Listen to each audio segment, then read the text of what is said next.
scary going up there, isn't it? I don't like heights either.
It's cheap.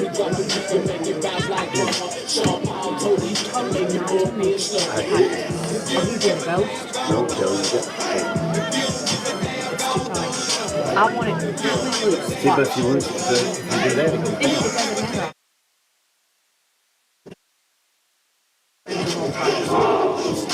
Not a lot. I gotta be able to.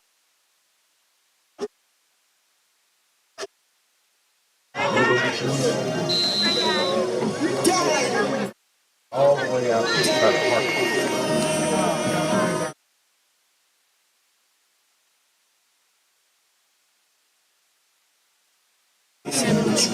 Project, this ain't what you want. This ain't what you want. This ain't what you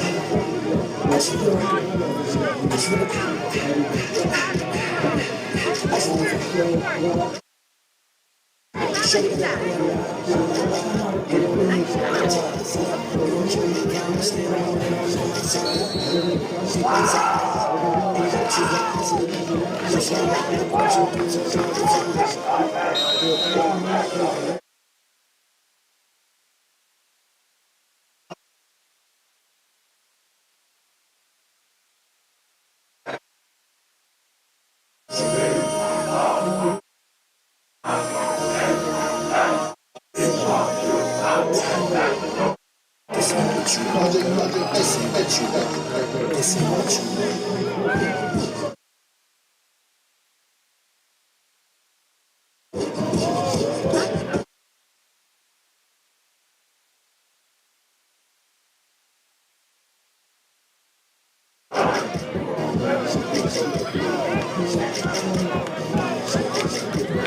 I'm out the pause and serve. Hitting this bar like a perm. Back from the back of my perm. Ice, the bird. Jumping on early no turns. Can't take the back that you turn. In my own lane we can merge. So in no years you can learn. Let's see how much you can earn. And I ain't smoking no shirt.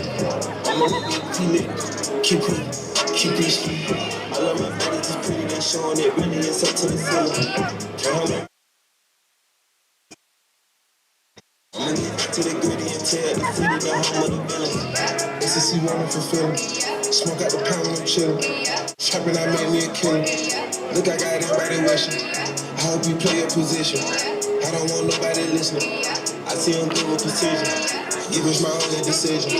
Don't let me run it back, calling me splurge. Drop it, jump right out the curb. Make me spin like a bird. Spin on the first and the bird. Oh, okay. Thank you. Click up the phone, I swear. Give me a stick of big bird. Thank you. Thank you.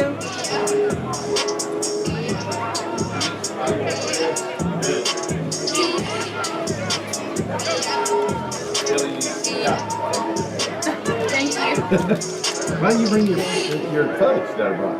I don't know. You feel like doing 20 minutes worth of pregame? I'll do talk. All right.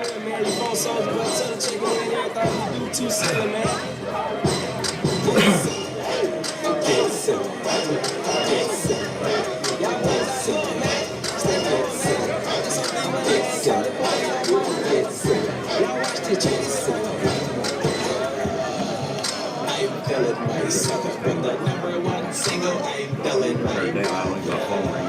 Now what you know about me? Call me Mr. O.A. Cause this year about me. And I'm rookie of the year, but I'm majoring the league. So You go, they stay away from me.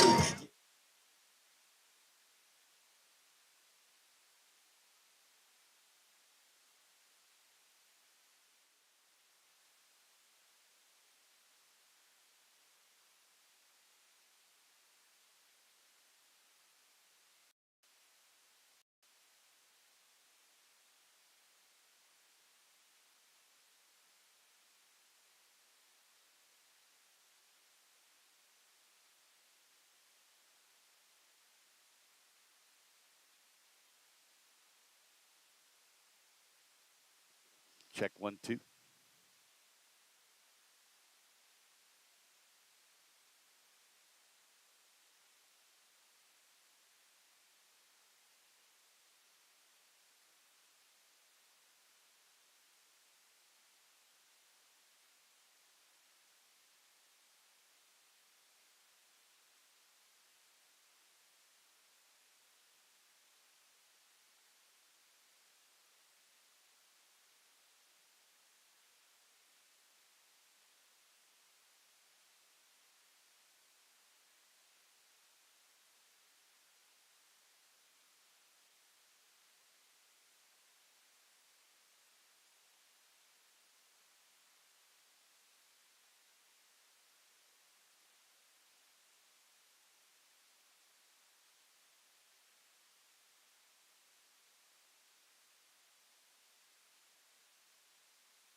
It's the closing week of the Kentucky High School Athletic Association high school football regular season.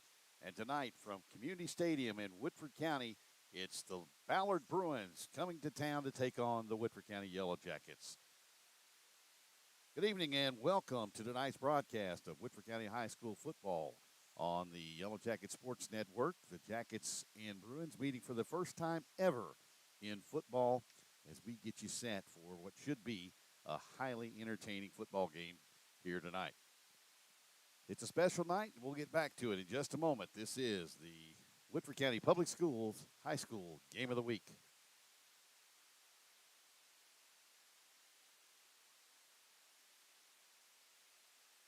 Woodford County Public Schools continues to invest in their students by giving them the tools to have a lifetime of success through Portrait of a Learner, which is a set of 5 competencies to help them reach that success.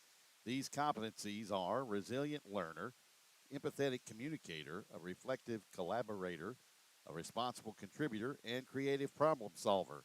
WCPS believes strongly in the importance and significance that the Portrait of a Learner will play in the education of its students and is eager to embrace and implement this program as Woodford County Public Schools continues to be a place where kids win. Also, when it comes to sports injuries, being seen quickly is vital to getting back in the game. UK Healthcare's orthopedic surgery and sports medicine program offers walk-in access to sports medicine specialists at their Turfland location just off Harrodsburg Road. The walk-in clinic they offer is open Monday through Friday from 7 a.m. to 8 a.m. with no appointment necessary. If you have questions or wish to schedule a sports medicine appointment, call 859-218-3131. UK Orthopedic Surgery and Sports Medicine, the official healthcare provider for UK Athletics. There are many things that set Jack Keane Ford apart from other dealerships: that no hassle, no pressure environment when you go car shopping there. The friendly staff makes sure you find the right vehicle for you. But above all else, Jack Keane Ford provides high-quality service, and that's what makes them one of the best dealerships in the country. So stop by today at 3405 Lexington Road, or you can call them at 859-873-6666.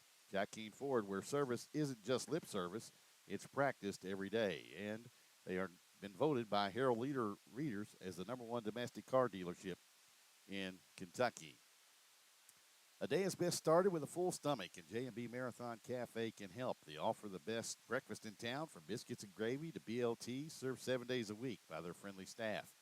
So get yours today and get it started in the right direction by coming over to J&B Marathon Cafe in historic downtown Versailles, 200 Lexington Street, where you can't just eat good food. You have to go out and talk about it. If you're looking for the perfect floor covering for your next project, then you need to call the folks at Carroll Floor Covering. Since 1980, Carroll has provided a small family-owned and operated business, whether it's tile, carpet, laminate, hardwood, LVP, or vinyl. Carroll has it just for you in a variety of colors. You can contact Carroll today for a free estimate at 859-873-6919.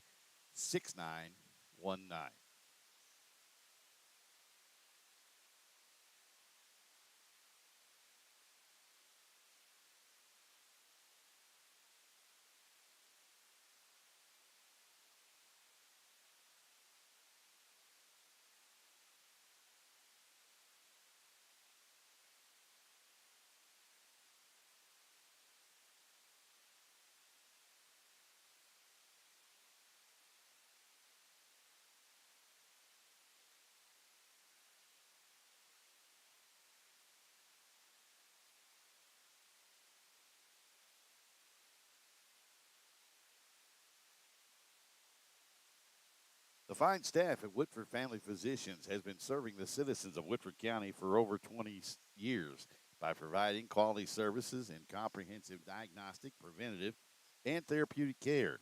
Call today at 859-873-9188 today and schedule that appointment or visit them at 117 Crossfield Drive, Suite B. Woodford Family Physicians, your one-stop comprehensive care for your entire family. Well, as I mentioned, coming into the broadcast tonight, it is going to be a special night here in Versailles on Community Stadium's turf. We are, as you see the shot there of the ladder truck here in Versailles with the American flag hanging down. We've got a special night planned for all military personnel, whether they're current or retired.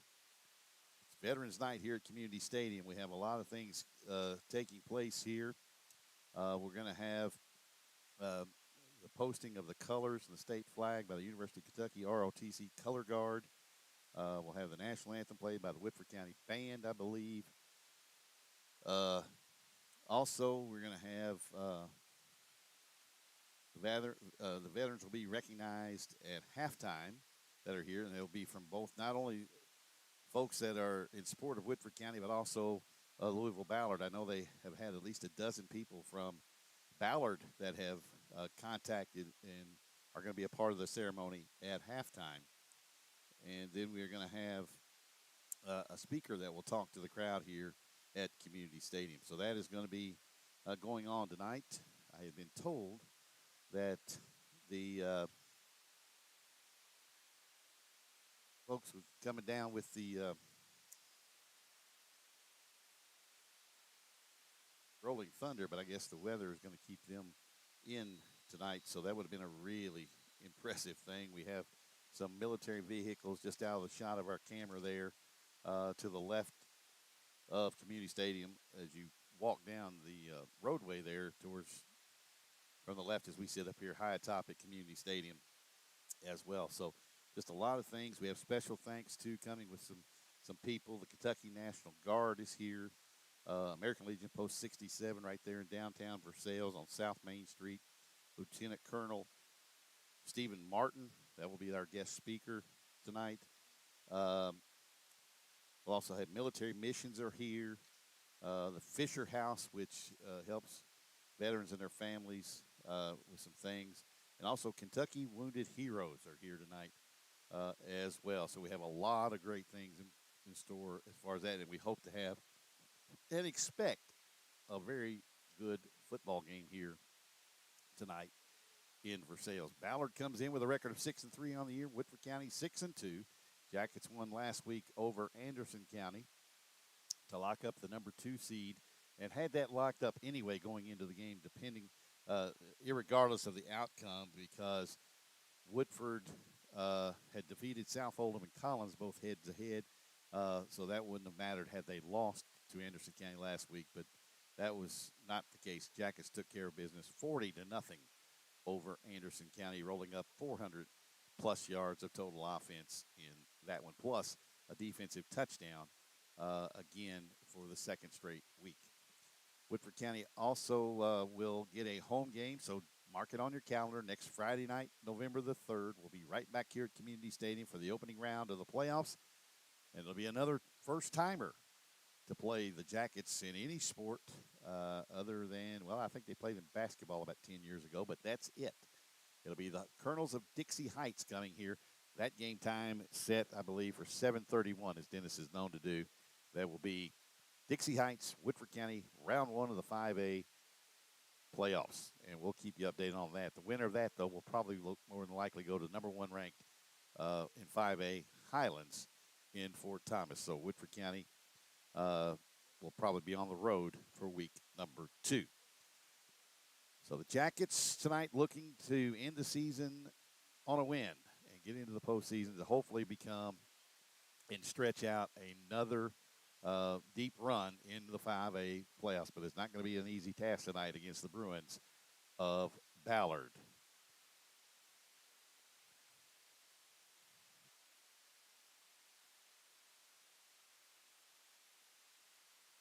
Falling Springs is a 72,000 square foot recreation and performing arts center located in the Woodford County Park just outside of Community Stadium, or to our left as we sit up here in the booth.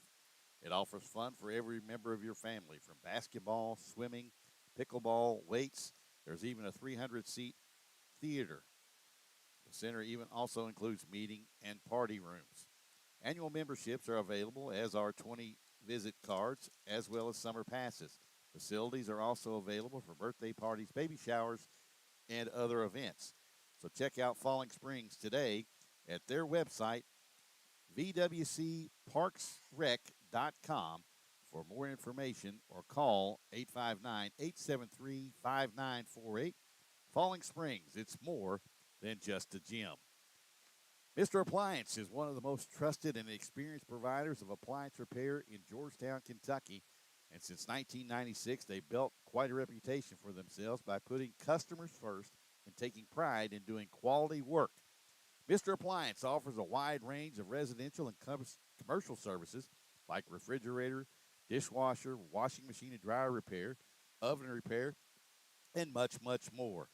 But best of all parts and labor are 100% guaranteed to the customer's satisfaction. Call today at 859-657-1741 and discover the Mr. Appliance difference. Also, Ricardo's, a unique southern dining experience, awaits you here in historic downtown Versailles, just off Main Street. Combine that with an upbeat atmosphere, and that's what you have when you go to Ricardo's. Located just outside downtown, Ricardo's features everything from burgers to salads. They also offer entrees like fish and chips and the famous hot brown. Take your family to Ricardo's tonight at 110 Frankfort Street, or call them for a carryout or a curbside order at 859-873-3663.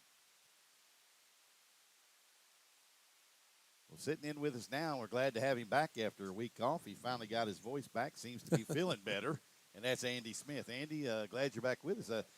Missed you last week. Yeah, sorry about that, guys. I just I couldn't talk. I mean, I had no voice. There was I got a nothing question. Did your wife enjoy that silence for a while? I imagine she did. Actually, I was going to say. She's probably. I was going to say. Yeah. Well, I couldn't help it. I had to. Best weekend. It's probably best weekend she's had in 25 years. Yeah. Well, has it been that long since y'all been married? Yeah. Good grief. Yeah. Wow. And see, I always talk about how I get old, how old I feel. That makes me feel really old. Yep. Yep.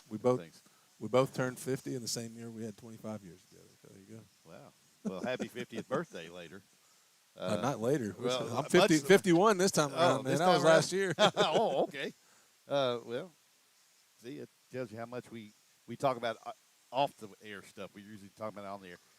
Andy, last week, the Jackets, going into that game, they knew they already had the number 2 seed sewed up in the district. Yeah. But I think that, they came out and took care of business like they should have. But I think, too, though, they got some back a little bit more focused. They gave Dennis Johnson a chance and his staff to get the team back focused on what they should have been focused on the week before, because you have the number 1 seed in your district. Right. and getting at least 2 or 3 home games in maybe the postseason. Now you got one, and you win that next week. You probably got to go on the road to Highlands to take on the Bluebirds, but you get them focused. They had some coaching points from that Scott County game because they didn't look like the Woodford County team we've come to know. No, they didn't, and I think that they had moments when they did. They had series when they did. You can select a few series out of there and say, look, this is Woodford County playing Woodford County football. But I think they came in there with a head full of homecoming, and did not have themselves ready to go mentally. I think that the talk around school before the game wasn't great, and when Woodford County at homecoming is kind of a magical week. But there was something missing mentally. And I'm not going to say physically. I'm not going to say none of that. I think it was just a mental breakdown against Scott. And hopefully they get to see them again soon. And they can show folks what Woodford County is all about. Yeah, and the thing is, everybody says, well, does it matter with a number 1 or number 2 seed coming out of the district? Yes, it does, because now you've got to look at if you get through next week. And not saying that you're going to, because let's face it, Dixie Heights is not your typical Northern Kentucky team. They like to throw the ball a lot, but they are not a pounded team as well.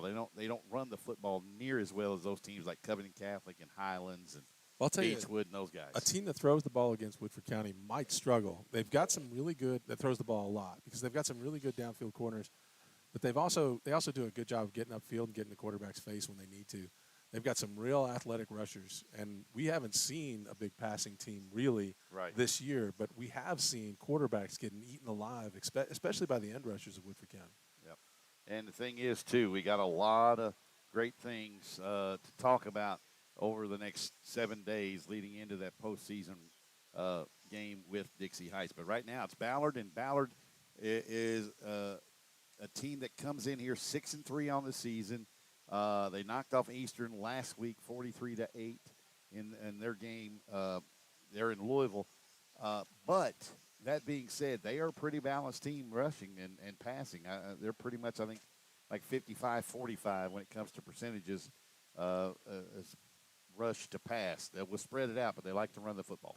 Well, and if that's the case, then Woodford County's linebackers have got their work cut out for them. That line's got while they can get upfield against the pass, we have seen if there's been a gap, it's been against the run in Woodford County's defense. So that'll be interesting to see how they handle it. Like I said, they've got some great athletes. It's just that initial pop, a team can get 4 yards if they want to, most of the time. And we've seen teams go away from the rush against Woodford County, and much to their detriment. So if Ballard's watched the film, Woodford County's going to have to stop some runs to be successful tonight.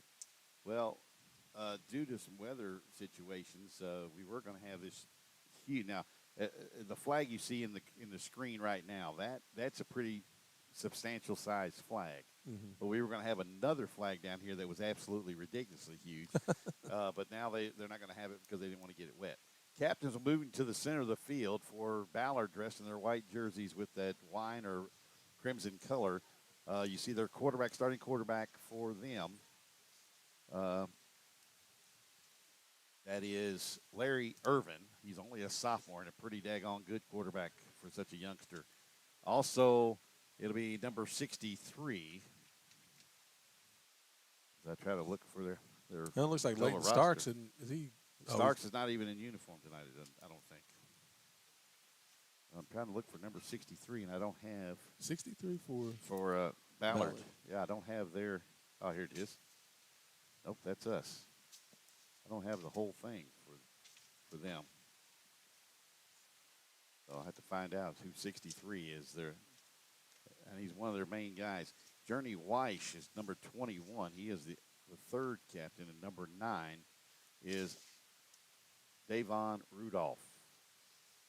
Those are the 4 captains for Ballard. It was for Woodford County, Leighton Starks, who's not in uniform. Number 53 for Woodford County, that is Aaron Cheney. He's not in uniform tonight. And also number 62, Jackson Cobble is the other. Okay, here it is. 63 for them is Caden Lewis. He's a senior offensive lineman. So I finally got it. It was stuck together here. So Woodford County, I didn't see who won the toss. Ready to have the ROTC color guard with the flag.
That was the national anthem. In case you're wondering where the Woodford County Marching Band is tonight, they are headed down to the state competition that they finished 5th.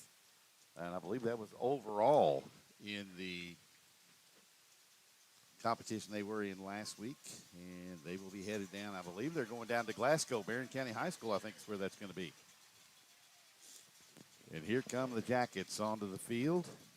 I'll tell you, man, Darren, as these guys come out, I'm noticing we got a little sparse crowd here on the Woodford County side. Not a lot of folks coming out tonight. Couple of things. I think we got a beautiful night for football, number one. I think the call for some rain has kept some folks away. And then downtown Versailles is having a trunk or treat, trick or treat, spooktacular, the spooktacular, and the thriller thing tonight at the same time as this game is getting ready to kick off. So very sparse crowd, and I'm gonna go out on record this time and saying, okay, I can see with all the stuff going on in town tonight. Okay. But next Friday night, there is no excuse that nobody can't come, and hey, we have a fanny on every bleacher in this stadium on this side.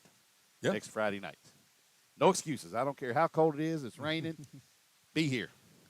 It's a big game. And if I know you, don't make me come looking for you. Anyway, Woodford County wearing the gray jerseys tonight with the white numerals and the gold outline with the white helmets. And also Ballard tonight in the white jerseys with the maroon numbers, the maroon pants with the white stripes, the black helmet. And for the first time ever, these two teams are going to meet on the football field. I don't believe they met in anything besides girls basketball and maybe softball, and that's it. I think they met in baseball maybe 25 years ago, but that's not much. But no history between these two schools on football. Woodford County has won the toss. They will take the football to begin things. We have a change back on return tonight. We have Leland Taylor on the far side, number 5. He's back there normally. But here to the near side is freshman and an athlete. He played quarterback last week and had a touchdown call back, Grayson Hodge. He's the younger brother of junior linebacker Graham Hodge. Huh. And you will enjoy watching this young man run, trust me. We have a ton of speed back there with those two gentlemen.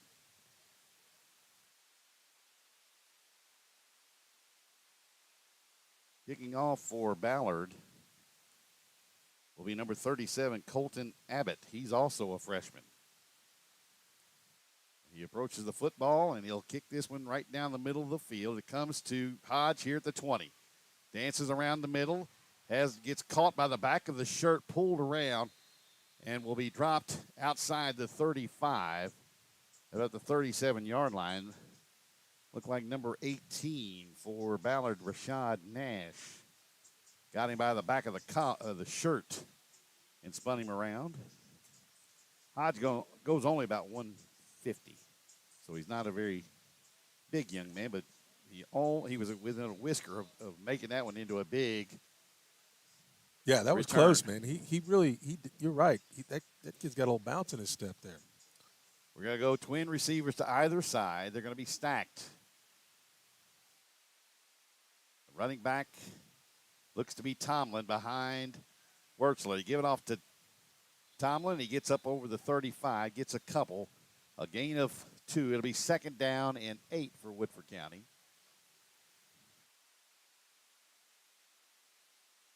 Atkinson on the tackle for Ballard. It is 2nd down and 8 for the Jackets. Just underway here in Versailles.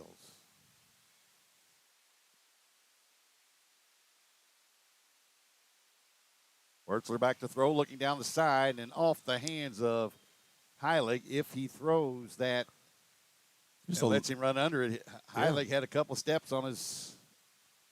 A little bit more air under there, Darren, and he's got that. But that was a nice little throw downfield, but just a little bit more air, and they're still running. That had been a big play early on. It's 3rd and 8, Woodford County on the initial possession of the ball game. Receivers to either side. They go twins to the far side. The wing back also to that side. And Tomlin, the running back. Ballard will drop zone. They throw across the middle. It's caught by Wyatt Crow. He has a 1st down at the Woodford County 49. That was a heck of a collision over the middle there for Wyatt Crow.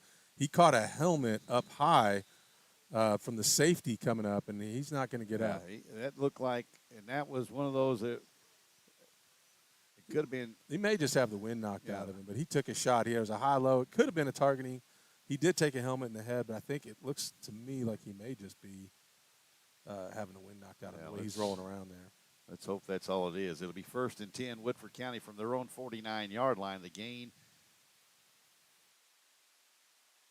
was 11 yards. Yeah, and a 1st down, Woodford County. Now Dennis Johnson does not look happy. Yeah, he's ripped his headsets off, and Dennis usually doesn't show his emotions like that. But that's not this year. He hasn't. That is not a good sign.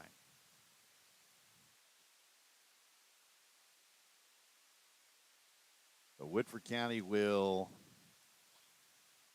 help Wyatt Crow up. And he's woozy. Oh, he is limping. He got high load there, pretty big. Yeah, but I think it's mostly I told I'd give him a shout out. The guy on the right, on Wyatt Crow's left, that's Randy McGuire. He's the actual overseer of the UK Sports Medicine program through Woodford County High School. Spent a lot of years at Georgetown College. Then went with the PGA for last year. Oh, wow. Yeah. So 1st and 10, Woodford County. So, unfortunately, he's forced into duty early tonight. The Jackets. Oops, down goes the ref. Yeah, 45-yard line got him. One of those turf monsters reached up and grabbed him. Taylor in motion. They fake it. Wurtzler back to throw. Looks down the field. He has a man wide open. Touchdown, Yellow Jackets. Wow. 51 yards from Justice Wurtzler to Omari Joyner. Wow. And he was wide open. I don't care if he was covered on that one, Darren. That ball couldn't have been caught by anybody else but him unless he had somebody coming out of the end zone. That was throw. One heck of a toss. Beautiful throw by Wurtzler, but there was a breakdown somewhere in coverage for Ballard. and Logan Ford, who is 29 of 32 on extra points this year. He missed one last week. He had one blocks too, right? He had one. Well, blocks. he missed one. He missed last week. He missed the week. Missed one against Warren, and had one blocked against Warren. That was the last time until last week he had missed an extra point. And he's 4 of 4 on field goals this year. He hit 2 last week. Well, a minute 9 into this one, Woodford County strikes first. It took them 4 plays to go 64 yards, and the Jackets draw first, 7-0. And Woodford County doing it from the air this time, Darren. That's not always the sight. When Woodford County makes a big pass or something like that, they usually come up short. If they're throwing for it, it's inside the red zone. Yep. That's got to be one of the longer touchdown passes of the year. I think of this year it is. If you're wanting a unique dining experience, then Versailles Brewing Company is just the place. Located in the heart of horse country, VBC offers you a menu selection that is made with ingredients all grown or raised right here in Woodford County. You can dine in, carry out, or pick up curbside. It's Versailles Brewing Company, 513 Marseilles Road in the Lexington Road Plaza, or you can call 859-256-0169. Logan Ford will kick off here on the far side. That is for Ballard. Devon Rudolph, and Woodford kicks it onside. Looks like they got it. Did they get it back, or did Ballard like get it? Did. Let's see. Oh, Ballard did. Yeah, Ballard got it. That was number 40 for Ballard. That is Anthony Rice Jr., a 5'9" senior, came out of there for the Bruins with it. And now you give Ballard, though, after you hit him with a big play. Come right back with the onside kick. Well, you give him that. Now we can see the defense, see what Woodford County can do. That's a coach trust in his defense. You know, he did want the ball back. I know that he wants to put his foot on the gas early, it seems like tonight. Yeah. Well, no Leighton Starks defensively tonight, but you have Isaiah McKee, who probably played his best all-around game last week against Anderson County. He's here at the Lightning defensive end. You have DJ Dumas at the tackle. The other nose guard is Joshawn Howard, and Jackson Cobble is the defensive end, or Thunder. Irvin coming hard there. Gives it, fakes it. Here he goes around the right side. There's a big hole on the right side, and he'll get down to the 35-yard line. Now, that was a good pull on Irvin's part. 2 linebackers blitzed. Both of them took the running back, and that enabled Irvin to get around the end there. Well, that's the play that kills Woodford County with a spread offense, is that zone read or that run pass option. That's just a matter of both linebackers taking the wrong assignment. They one of them has a running back. The other one on a blitz like that is supposed to come up and tackle the quarterback, and they both hit the running back on that. Gain of 16. It's 1st and 10, Ballard from the Woodford County 35. Grips here to the near side. Irvin throws out here in the flat, intercepted, headed the other way is Wade.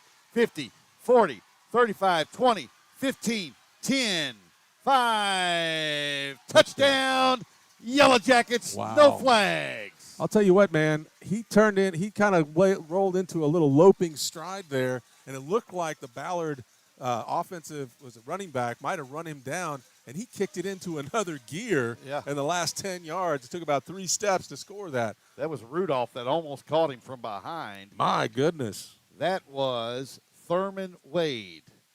Well, give credit to Rudolph for not giving up on that play, but there was a whole other gear there that I don't think Rudolph knew he had. Yep. 13-0 Woodford County. And here's the thing. That's the first touchdown varsity-wise for Thurman Wade. Oh, wow. However, folks, he's only a freshman. Yeah, that was some serious speed. And when he saw that coming over, he turned up a – Ford's kick is good. And it's 14-0 Woodford County, just like that. And that was a long throw because Irvin and the Bruins were on the right hash. He's throwing a out pattern all the way across the field, and Wade just jumped the route underneath and read that the whole way. And he was gone. I thought Coach Dennis Johnson might outrun him for a minute there because Dennis was moving now, I'm telling you. 40-year-old, 300-pound man moving. But the big thing is the defense stepped up big after getting a short field. Yep, defense did what they now, needed to do. I will say this. You said he slowed down a little bit. That was a long run. I think that was No, 70. I think it was he 65 felt, yards. So when you're running in space like that, it's easy to feel like you can kick Coast. into your you Yeah. can kick into your coast. Yeah. But he was almost run down, and when he glanced over his shoulder, he went ahead and dropped the hammer of the last 10 yards there and to get it into the end zone. Well, it's 14-0 Woodford County now, and we're only 2 minutes and 2 seconds in. Wow. An offensive touchdown and a defensive touchdown now. Start the game off right. Kicking off is Ford again. And this one he'll pooch over here to the near side. It'll hit the 25. Oh, good. Bounces up to the return man back at the 22-yard line, and he's dropped right there as he spins, maybe to the 23. That's a heck of a kick there, Darren. That's a hard one to do.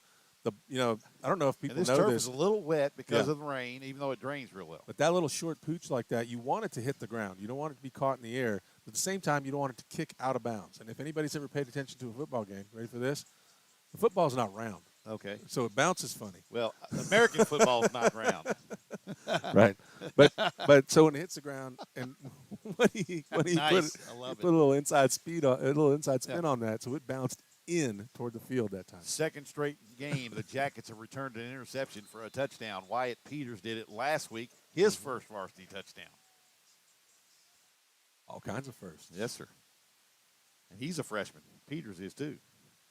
So it's 1st and 10 from their own 23. Irvin at quarterback. Brings a man in motion. High snap. He'll pitch out. Running wide is Weiss. He'll cut it up. Oh, nice move. And I didn't see who the yellow jacket was that went committed to go low. That was, Well, I don't know who that was, but whoever it was went low, and he did his best impersonation of Roger Craig. Get those knees high. Now, I'd say, Darren, that young man is lucky to get out of the backfield. He's quick. And so if Woodford County doesn't get upfield on that like they did, they're in trouble on that play. It took Ballard a little too long to get that play developed. But my goodness, that young man can move. Giving 4. Weiss is a 5'11", 190-pound senior. Irvin turns and gives it to him, running right in the hole. Tackled by his own man Almost, and that was Dorian Tomlin. Huh? Another freshman for Woodford County coming up in the hole from his joker spot. Yeah, and we had 62 coming up off the bottom of that, That's too. Jackson Cobble, who also went in on that. Tomlin was the one that filled the hole. Yeah, Tomlin made it impossible for him to go anywhere, and I think that when I said it looked like he was tackled by his own man there, that was 62 up there tackling 2 people at one time. That was Jackson Cobble. He's dropped down to the nose guard position this time. Loss of a couple. We actually loss of 1. 3rd and 7. Irvin with 2 receivers here to the near side, 1 to the short side. Woodford County jumping all over the place. They're coming. Irvin in trouble. Throws across the middle. It's over the head of the intended receiver. Incomplete. Boy, they have gotten in the head of Larry Irvin already. The first pass you attempt is picked off and taken to the house, and then you bring the house after that. My goodness. And then that's every time we've seen 2 linebackers coming. That time they dropped one, but then they brought it off the edge. So Woodford County is all about the pressure tonight, Darren. Jackets looking laser focused tonight Fired so up. far. Fired up, to say the least. They'll get the football back, and Leland Taylor, who is a highlight reel waiting to happen on a punt return here. He's not taking one back to the house this year. Actually, I take it back. He took one, but it was called back. This one off the side of the foot of the punter for Ballard and goes out of bounds around the Woodford County 40. Let's see where they mark it. They're going to mark it at the 39 is where they're going to say it's going to be. So it's inside the Woodford County 40. 36-yard punt, no return. And Woodford County. Pretty good field position to start things off, Darren. And we have a sideline warning on Ballard already. So a good start to this Veterans Night here at Community Stadium. Andy, we've had some things that were going to take place that, because of the weather, decided not to be able to get here. But we do have some military vehicles down. And by the way, we'll get after this play, we'll do a little. We have offsides Ballard. I think the defensive end. Boy, and that's too bad, too, because that play came off pretty well. Yeah. 5-yard penalty on Ballard, offsides. It'll be 1st and 5. We want to pass along a lot of love, prayers, and things to the folks up in Maine, first and foremost, with what's going on up there. We want to, Lewiston, Maine. Kelly and I just got back from there a couple of weeks ago, and we were close to that area. We weren't there, but we were close. So we want to pass along our condolences to all those families who have loved ones that were injured and still in the hospital, and those that are struggling to hang on, and then the ones that were lost, the lives that were lost. Wertzler back to throw, dodges inside, pitches back to his. Is that Jalen Johnson that caught that? Boy, Wertzler. Number 7, yeah. Yeah, that's Jalen Johnson. His first catch of the year gets up to midfield. That's a gain of 6 and a first Wertzler down. trying to make something happen no matter what. And he kind of kept his eyes up. He knew he had a man back there. Yeah, now he's not as big as the hefty lefty, but that's a creative play. That's something Jared Lorenzen would have done. You know what I'm saying? Right out of his pocket. right out of his playbook. 1st and 10, Woodford County from the midfield stripe. Already up 14-0. Bad snap, but they give it off, and Preston still gets a yard out of it. May get 2. Looks like they're going to give him 1 on that. Yeah, Preston, that was a little fumbled snap. Well, that snap actually went into the running back instead of going straight to the quarterback. And we've seen that a couple of times since Justice has taken over. Early on in games, we've seen a kind of a fumbly snap or a bobble snap. Yeah. He usually gets into a rhythm. But sometimes it takes him a snap or 2. They actually gave him 2. So it's 2nd down and 8 for Woodford County in Ballard territory. Defensive end's offsides again. Don't give it to him this time. Wertzler keeps, and he's going to lose 4. The defensive end on Ballard did a good job staying home there. Yeah, that's their best defensive lineman. Number 6. Oh, actually, that's Lamar Hawkinsmith, a sophomore, 5'9". Their best lineman is defensive lineman and linebacker is Michael Clack. He's 6'4", only 185 pounds, but he makes a ton of tackles.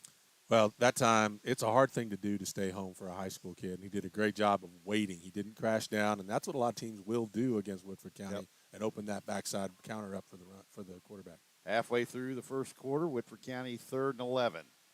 Blitz coming, and Wertzler goes down. That's number 29. That is Amarain Atkins, a junior. And the Jackets have shown this year, Andy, when they get behind the chains, they are not a very effective percentage-wise team.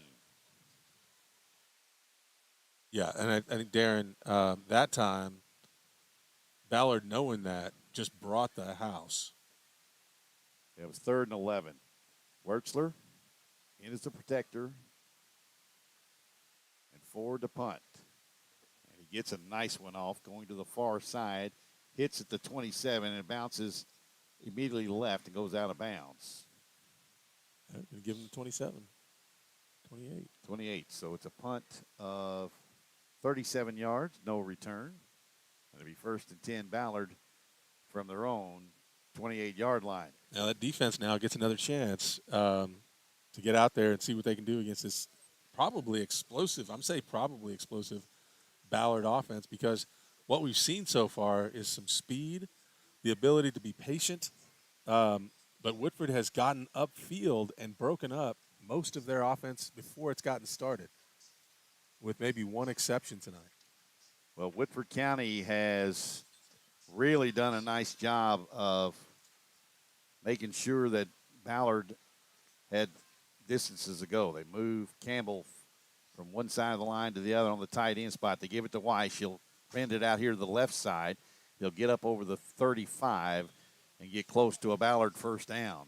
That play was supposed to go wide, and then he saw it right off the inside hip of his left tackle and took it in there. Defensive tackle that time came crashing inside, was unable to get back out after meeting his man there. He's that 58 on this side for Woodford County. just couldn't quite get loose of his man, and he had already taken a step down inside, and he was beat at that moment. It's DeMarcos Jones, a sophomore, goes 250. A lot of youngsters on both sides of the ball for both teams tonight. Irvin will put a man in motion, gives it off the middle to Weiss, and a big hole. He's in the secondary for Woodford, and he's gone. Peters has got a shot at him, and he won't get him. Touchdown, a 62-yard gallop for Journey Weiss. Now, that time, Woodford County just stunted right away from that. Everything they did was away from that hole. The gap opened up, and they were able to take advantage of it. 14-6 now. The Jackets on top, and we're still with 4:13 to play in the first quarter. So we've had a couple of big plays. Yeah, it's all been big plays tonight. Yep, huge plays. And the point after is good. And with 4:13 to play in the first quarter play here in Versailles, it's Woodford County leading 14-7 here at Community Stadium. As I mentioned, we got a lot of people around and floating around here tonight, got a card here for the Kentucky Wounded Heroes Incorporated. It's a company, or it's a group that does a lot of good things for wounded military veterans and their families. So Woodford County gave up a big play. I saw the Fisher House out there today. That's who just well. brought the Yeah. Kentucky Wounded Warriors. We got the Fisher House. And matter of fact, everybody wondered what happened to a guy by the name of Tom Kenny. He works for the Fisher House. Yep. Longtime sports anchor in Lexington. And helping people get back on their feet. Oh, man, I'm out telling there you. in the Fisher House. A lot of great things. Our American Legion getting really involved in the community as well here in Versailles and just in Woodford County and doing a lot of things to help out everybody.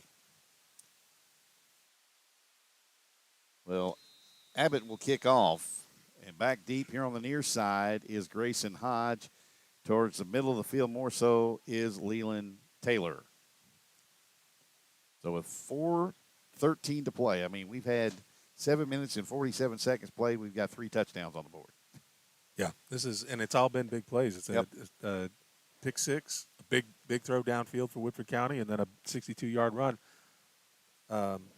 We've got a potential for a crazy night here tonight. They pop this one up to the far side. Wade has it to the 32. He gets around the corner, and then is run out of bounds. Well, he caught that thing and went to the short side of the field and found some room and got up to the Woodford County 40. So it'll be 1st and 10 Yellow Jackets from their own 40-yard line. This might be first one to 40, the way this started out. It may be.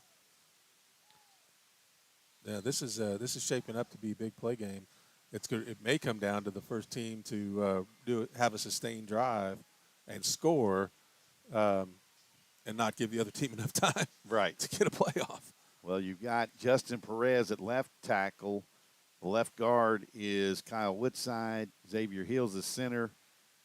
Jimmy Cowing is, oh, man, that was almost caught. Yeah. Threw it behind him, and that was Hellig that almost came up with a huge play. Well, Hellig opened up 2 weeks ago, kind of with a. It'll be 2nd and 10. Yeah. So, my wife works for the VA and is a director of some programs out there for veteran services, and she describes the Fisher's House as kind of a place, kind of like a Ronald McDonald House for families who need a place to stay while their veterans are in the hospital with long-term issues. I like that. Taylor in motion. They bring it here to the right side. He's sprinting it out to the right. Gets it up over the 40. Breaks a tackle. Gets up over and may have the first down. Depends on where he's at. See where they mark him. He's going to be close. It'll be either first down or 3rd and short. They're going to mark him at the 49. It'll be 3rd and 1 for Woodford County. Yeah, the thing about the way that our service center works there, the VA works out here in Lexington, is they serve a lot of Eastern Kentucky. So if you're far away from home, you can't afford to go back and forth or can't afford a hotel. The Fisher House it's a brand new facility on the Lexington VA campus, and it's beautiful. 3rd and a yard for the Jackets. Bad snap, and it's on the ground, but Tomlin got on it. Well, I tell you, It's Seems to fourth. be a plague now. This bobbling snap here, Darren. Yeah, well, that thing was down around the shins of Wertzler. And Woodford County will have to punt. You had 3rd and a yard, and now you're at 4th and 5. You know, you jump out to a 14-0 lead, and now you have a problem with not enough men on the line. 1, 2, 3, 4, 5. Yeah, people not paying attention. Yeah. Somebody, actually 2 men short. The other 2 men short. He's going to have to call timeout. Yep. Timeout, Woodford County. Boy, the bobbling of the snaps seems to have turned into a little bit of confusion and a bobbling of responsibilities here tonight. Well, they've got a lot of guys not in uniform tonight. We mentioned Cottle's not in uniform. Makai Smith's been out since week 5 of the season, and I don't even see him here tonight. You also have Cottle is out tonight for Woodford County. You got some guys that are missing. I don't even see Ram Alba here tonight. He's not in uniform. He usually plays left tackle. He's not here tonight. So you got some guys out, and you may have shifted some guys around, which on nights like this can create problems because it might be the first night they're playing in this certain spot and they're not used to it.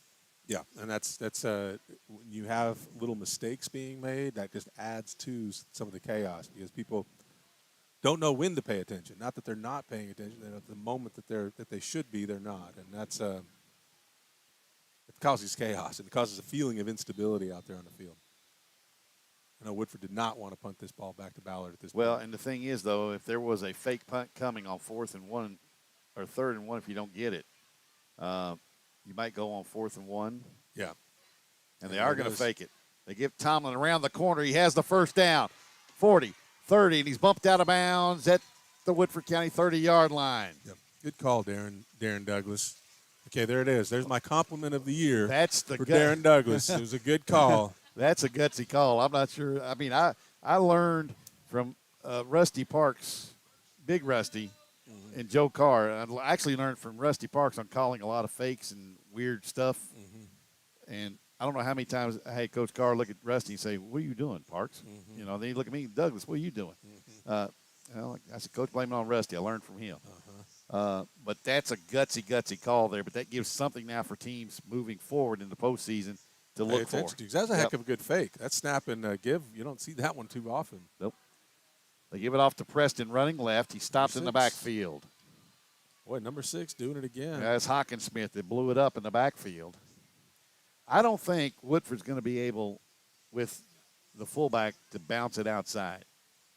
I think if you're going to get it outside, it's going to be with you running that jet sweep with Taylor and now with Grayson Hodge who's in there. He lost 4. It's 2nd down and 14.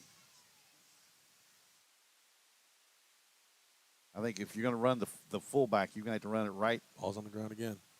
Preston just falls in. I don't know what's going on. That Coons is in at quarterback right now. Yeah, and the ball just hit him in the hands. And then he handed it to Preston. Preston didn't look like he was supposed to get it. And he loses 5 more. So it's 3rd and 18 now. And you have Coons over here all the way to the sideline. He'll come back in. I don't see Wertzler anywhere. Is Wertzler okay? I don't even see him on the sidelines. He might be. They might have pulled him because of the bobbles. That's 2 fumbles, and then they replace him, and the same thing happens. Well, it's a 3-part thing. You got to get a good snap, and you got to catch the ball, and then you got to be able to hand it off or throw it. Coons will put Preston off to his right. In motion is Taylor. He cuts it up inside. He'll get inside the 35. He gets down to the 32-yard line. Boy, Darren, you got to love a speedster that's not afraid to put his head up in the chafe. He is fast, and that's one part of a game. But his ability to see a little tiny crease and stick his head in there and not be afraid to do it, that's you got to like that, man. Yeah, he's such a good football player. 4th down and about 14 for Woodford County. But Woodford has been their own worst enemy on this drive. A couple of fumbled snaps.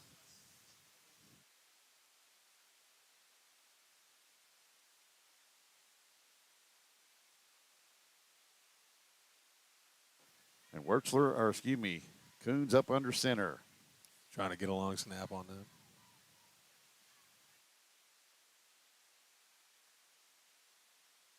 They may call a second timeout here. Yep.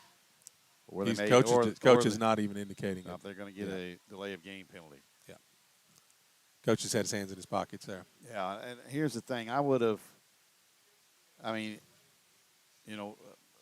Ford has shown a great job of being able to put a kickoff where he wants. I would have at least let him try to pooch it there from the 32-yard line. Well, I don't know. Because he's going to kick it to the far side of the field. He's not going to kick it to the short field.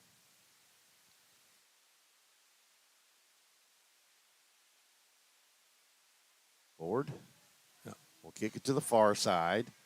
It'll hit at the 15 and take a straight bounce. Did they stop it in the end zone or to get there? It just depends on where they want to put it. They're going to say that he hit the pylon. Now they're going to do touchback. No, they're going to do touchback. That's the back judge's call. He has a better look at it than that linesman over there. But where the linesman went, he thought it was going to be, he spotted it at the 1. Now, is the rule on that, Darren, you can clarify this, is it if momentum carries you and you have possession before you go over the line? Yeah, well, I'm not sure he had possession. I think he was just trying to tap it back inside and maybe hit the pylon as he tapped it back in, I guess. That's to the far side, and it was so hard to see. Well, it's 1st and 10 for Ballard from their own 20-yard line, but it took them only 3 plays to score a moment ago. Yeah, and 62 yards is anything outside of 60 yards away is a short field for them with the speed that they've got at running back. 25 seconds to play in a game that got started off with a bang. They give it off to a new guy in the backfield. I'm surprised they didn't throw a unnecessary roughness out there. On the far side on over the there. far side. You got 2 players tied up. Now, they may have just said that's a neutral play, but a heck of a defensive play by Woodford County getting up there and, again, getting to the man before they have a chance to get out of the backfield is just that's how you neutralize speed, Darren. That was Damari Edelin on the carry, and he lost 4 at 2nd down and 14, and that's the end of the first quarter here in Versailles. It's Woodford County on top here as we head to the second quarter of play here in Versailles.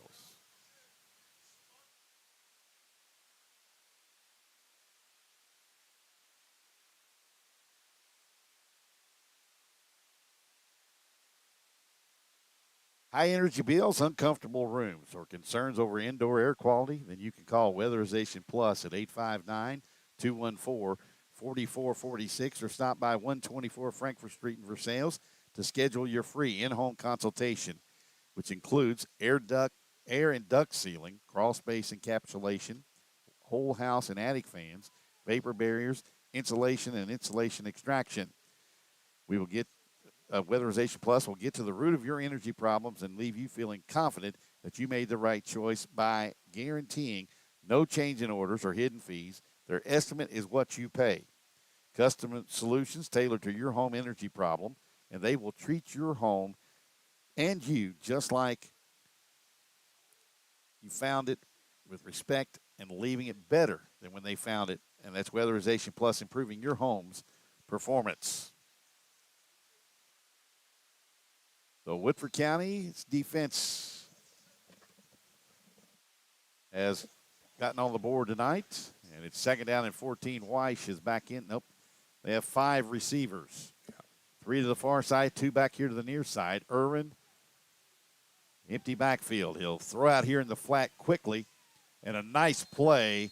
I believe that's Justice Wertzler that came up at the cornerback spot and knocked down the receiver. Justice did a great job of just getting around his man. They forced him into man-to-man by going wide, no safety, and Wertzler just came up. Now, that may have been a check and see what Woodford County is going to do in this situation. I wouldn't be surprised if they tried to split him, go up the middle here, Darren. 3rd and 9 from the from the Ballard 31 for the Bruins. Weiss to the left of Irvin. Twin receivers to both sides. Jackets look like they're going to blitz. Here they come, both linebackers. They have Weiss on the wheel route, and he's gone. Boy, I tell you what, this young man can fly. Yep. And they're lucky they got the ball off, but when they did, that was it. Yep, 3 plays, 80 yards, and we're an extra point away from tying this up. I'll tell you what, Darren, that first play back there, that play out, that was a check and see. And if Woodford County blitzes, that's an easy call.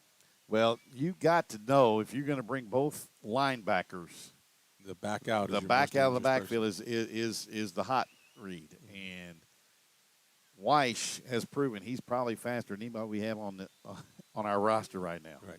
3 times now he's done that. Yep. Abbott will come in to try the extra point. They forgot the kicking tee. He had to run over and get it. T-man out there. Yep. Abbott has only missed 2 extra points this year himself. And this one is good, and we're tied at 14. So just like that, Woodford County jumped out to a 14-0 lead.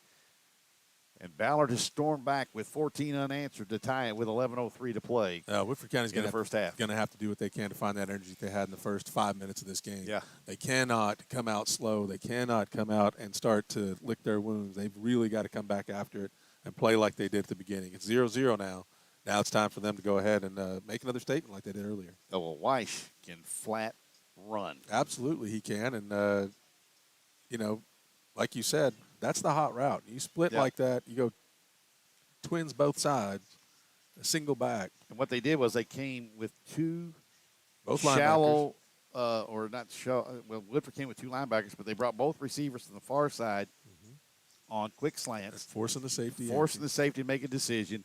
And now you're out there one-on-one, either with a linebacker or with a corner who's in no man's land. That twins forces you into zero coverage, so you don't have a safety even out there. You got to play man-to-man straight up, and you take a gamble by sending those linebackers, and either come up big with a sack or with an interception, or that happens. We're tied at 14 now after Woodford County jumped out to that 14-0 lead, and Ballard has shown how explosive they are. And we're getting ready to have the Woodford County offense back. Hodge on the far side, Taylor here on the near side. They're going to kick it down to the far side to the freshman Hodge from the 8. He has a crease, and he chose the wrong one. He had 2. If he keeps coming left here, he's got a bigger crease there, but he cut it up the right hash and ran himself into a tackle there by, I believe that was number 15 for Ballard. That is Dalen Thompson, sophomore. Tell you what, there's a lot of youngsters on both sides playing a lot of the field tonight. Yes, sir. So it's 1st and 10, Woodford County. It looks like they're breaking out number 18 again for quarterback. Yeah, Coons is now the quarterback. Well, I don't know. Something's up. I do see Alvin in uniform tonight. So he's down there on the sidelines in uniform. Coons will give it off to Dumas, and he's upended at the 27-yard line. It'll be a gain of 1. It'll be 2nd down and 9. I didn't see who got up underneath of him there for Ballard, but whoever it was went low. Oh, that middle of the Ballard defensive line did a great job of getting inside of the block on that one and was able to turn him up because everybody else was in position. Wertzler is here on the sidelines. He's standing down there with a couple of just within earshot of head coach Dennis Johnson, so he's there. Might have been something to do with those snaps like you were talking about, Andy. Dumas moves out to the right guard. He'll fake it, throw out here, and that thing had no zip on it whatsoever. Nothing. 3rd and 9 now. That was just kind of one of those, I'm going to short arm it and no oomph on it. He didn't set his feet. It was all elbow. And Coons will come back to the huddle. Now, Coons is not a running quarterback. He is your prototypical pocket passer. That's not me. That's the coach's. That changes Woodford County's. That changes Woodford County's offense quite a bit. It takes a dimension away a little bit. Yep. Coons with Dumas behind him. Rolls left, throws out here into the flat to Taylor, who had it and then dropped it. Yeah, he was waiting on the hit that time, which is not characteristic of Yeah. Leland Taylor. Well, he came back to get it, but it kind of just floated out there again, had nothing on it. Yeah, well, the ball just kind of hung out, and when the ball hangs out, you're hanging your receiver out. And some conservative play calling from Woodford County here after an explosive start. It's going to be interesting to see how their defense responds to 2 big plays in a row coming back on the field here next. And both of them from Weish. And you got to know 21 and White is their big play guy out of the backfield, whether That's it be right. running the football or catching it. Now, Maurice Stevens is their leading receiver. Number 7 in White, and he's back to receive this punt from Ford. Ford hits this one. Looks like it hit a wall of wind and just died. There is a good wind blowing from left to right as you look at the screen here, and it goes out of bounds at the Ballard 48, and they have great field position here to start things. Yeah, Woodford County really needs to have some big defensive plays here. Their defense needs to find that spark and that they had in the first 5 minutes of this game and see if they can't bring it home here because Ballard's not going to go away. No. Well, in case you joined us late, Woodford got out to a 14-0 lead, courtesy of a long touchdown pass from Justice Wertzler to Omari Jointer, and then an interception return of 62 yards by Thurman Wade. But since then, it's been the Journey Weiss show for Ballard. He's got a 68-yard touchdown run and I believe a 70-some-yard touchdown reception. Irvin back to pass. Sturgis had him, then just threw it. Oh, that should be intentional grounding. There is nobody over here. They might be saying the 15's there, but that's got to be a late flag if they are. Yeah, there was nobody there. It wasn't even close. Now this is one of those ones that referees can have a conversation about. Now, the college and pro game, as long as he gets it past the line of scrimmage. And in high school. So they're saying 14 and 15 were both in the general area. But that's one of those ones where the white hat has to have a conversation with the line judge, and that's it. Yeah. Well, in the area would be, as we have timeout who? Timeout Ballard. That's like saying that if you were throwing a horseshoe and instead of getting it close to the pin, you throw it in the parking lot and it's in the vicinity. I didn't see a white shirt anywhere within 10 yards of it. Dennis Johnson's talking to the white hat. And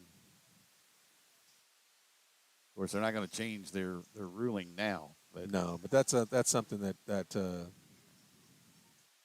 I don't know. That's a judgment call, Darren, on the part of the stripes and whether or not they're going to see it on a given day. Well, Davion Sturgis was there to take Irvin down, but for all the young folks out there watching, keep your feet against quarterback. Not only keep your feet, but drive through him. Don't grab him and throw him down. All he did was sling him and slung him to where he kept his balance. Yeah. Go ahead and drive him to the ground. Don't. And Davion usually does that. I don't know. I can't imagine you got a free rein to a quarterback. 2nd and 10, and what you're gonna think of there. Woodford County's made a little adjustment on defense, and they put their safety up, and he's a spy on the back out of the backfield now. Well, you got to also watch the tight end here on the near side. They give it off to Weiss. He's going to run wide. They cut him off, but he gets free, and he breaks a tackle and gets down to the 45 or the 44-yard line of Woodford County. They had him for minimal gain, about 2 or 3 yards. Isaiah McKee had a hold of him. Now, Weiss isn't the biggest guy, but he is a strong runner. He kind of they list him at 5'11", 190. He reminds me of Leland Taylor in the way that he runs. He's running through people, and they don't expect it. Well, I will say this. Taylor runs very under control. Weiss runs angry. You know what I'm saying? He runs very aggressive, runs angry. He's ready to hurt somebody as he breaks a tackle from it. 3rd and 2 now from the Woodford County 43-yard line. 44, excuse me. High snap. They give it off to Weiss. Big hole. Nope, that's not Weiss. Broken tackle. And, boy, Woodford doing a poor job of tackling now all of a sudden. I mean, yeah. Somebody had him. He had the first down, but they didn't wrap him up and bring him down. Now, Woodford, going back to what they did in game number 1 against Bullitt East, just not tackling. Wrapping up. You can't hit and and expect them to go down, you got to hit and wrap. That's frustrating for any coach on the sideline to watch that happen. You know you got a man dead to rights, and then watch him run through 2, 3, 4 tacklers. 1st and 10 from the Woodford County 15. Irvin keeps it. He gets down to about the 10, maybe the 9. They're going to give him the 8. Good grief, that's an awful nice spot. That's what you're talking about right there. The linebacker coming up, or defensive tackle coming up and making that tackle. Was that 51? 51? That's 21. 21. That's Dumas. Dumas did a great job. That's John Dumas. He met him and drove right through him. And you want to talk about stopping forward progress immediately. That's how it's done. 2nd down and 4. They have 2nd and 5, but he got 6 on that play down to about the 9. Wood Ballard has really come up off the mat here in this 2nd quarter. And we have a whistle and what? Timeout Ballard. Their 2nd timeout of the game. I'll tell you what, they might be really happy that they got that timeout call. Woodford County was coming upfield in a hurry. Well, the Jackets defense has been on the field minimal time, but they've given up 3 huge plays. That last run was ripped off by Damari Edlin, number 3, and Weiss has killed him with a big run, a big touchdown reception, the big run for a touchdown. You know, they are just ripping off big run after big run after big run against the Jackets. Yep. And, you know, when you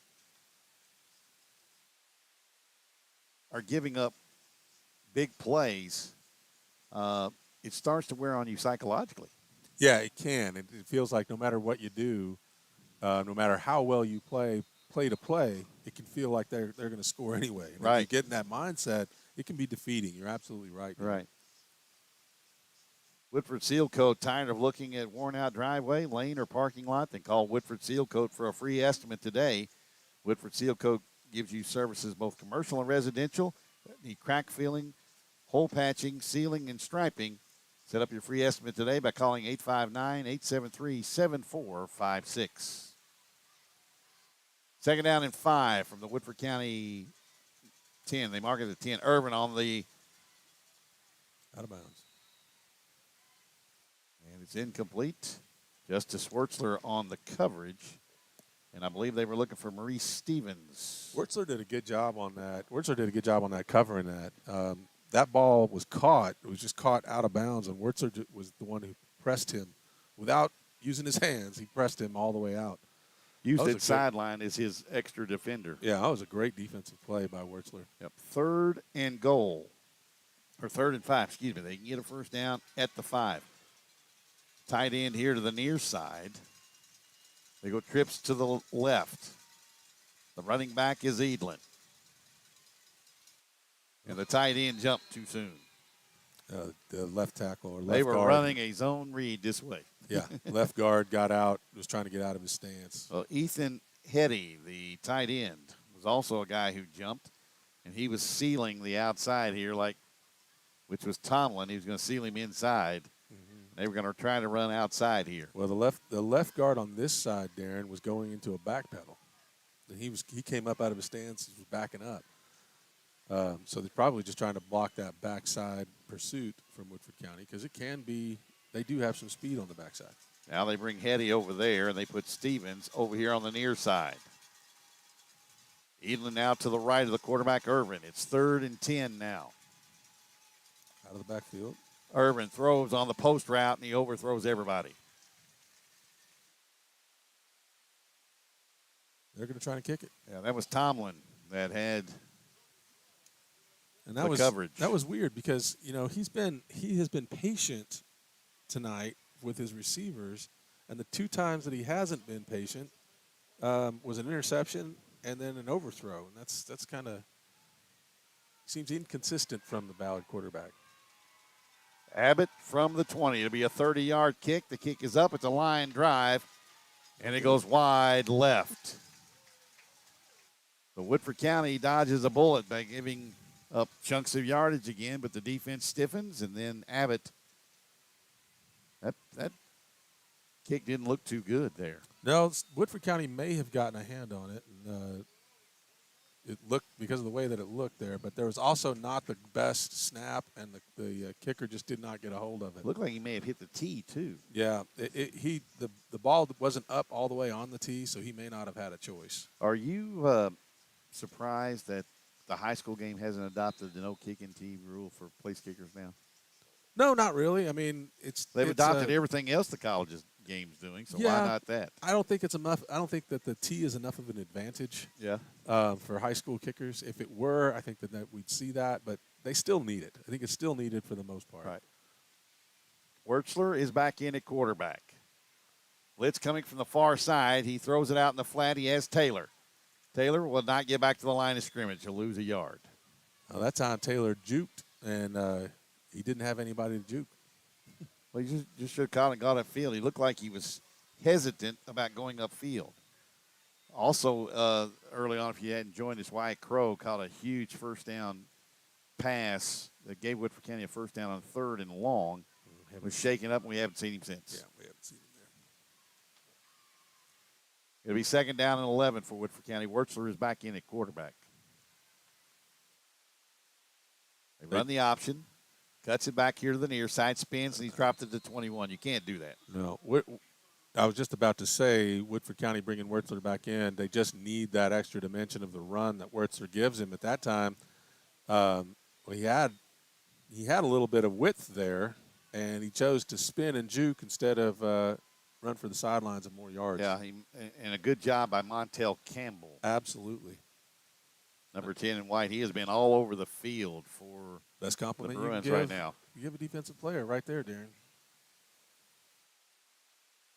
And he's an outside linebacker here covering the slot. Looks like the Bruins are going to come late. They throw out here in the flat, and it goes off the hands of Taylor. It would have been enough for the first down. It would have been a tough catch, but the Jackets go 3 and out. And this is what Ballard was kind of counting on, make or miss that field goal. They're playing a field position game and a tie game. Well, and they get the ball to start the second half, too. Right, and that's, that kick strategically plays into there. Because if they make it, they go ahead by 3 points. If they don't make it, they're playing a field position game. Well, Woodford County's forward will kick it away, and Stevens, the man back deep, standing at his own 45. Ford hits this one in the air. It's off to the left side. It hits at the 50 and takes a right turn and will die at the Ballard 48. 31-yard punt, no return. And that's another thing, too. Punters are especially high school punters, it is very difficult to teach them. If you're punting into a wind, which there is a really nice wind blowing from the left of the screen, right into the face of the Jackets is the direction they're going, and kick it low and try to drive it into the through the wind and not up into that, because anything up is going to be knocked down by that wind. Yeah, all of that force you're giving it goes up instead of out, and that's you're right. That's tough to teach. Kids grow up kicking the ball; they're trying to kick it as high and far as they can. Right. Understand placement.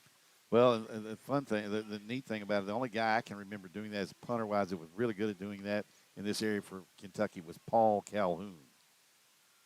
Here's Weish. He's got near a first down. And folks, I'm going to tell you, Ballard is not an overly big offensive line. They've got good size up there, but they are not anything like Woodford County will see in the playoffs. He got 9.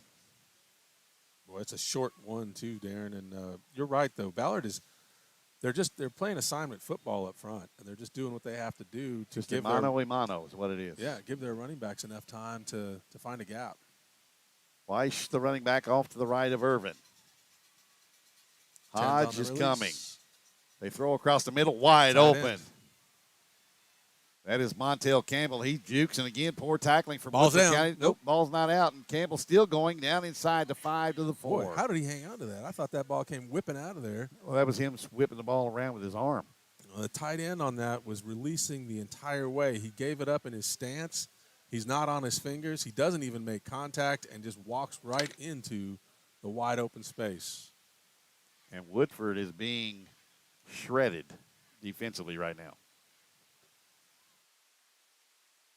It's first and goal from the Woodford County 4. 4:35 and the clock moving before halftime.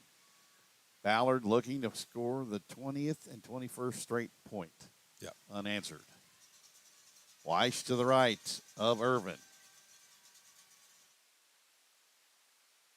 They give it off. Why not give it to him? In the hole, he breaks another tackle, dives forward. He's going to be down close. He's going to be just shy.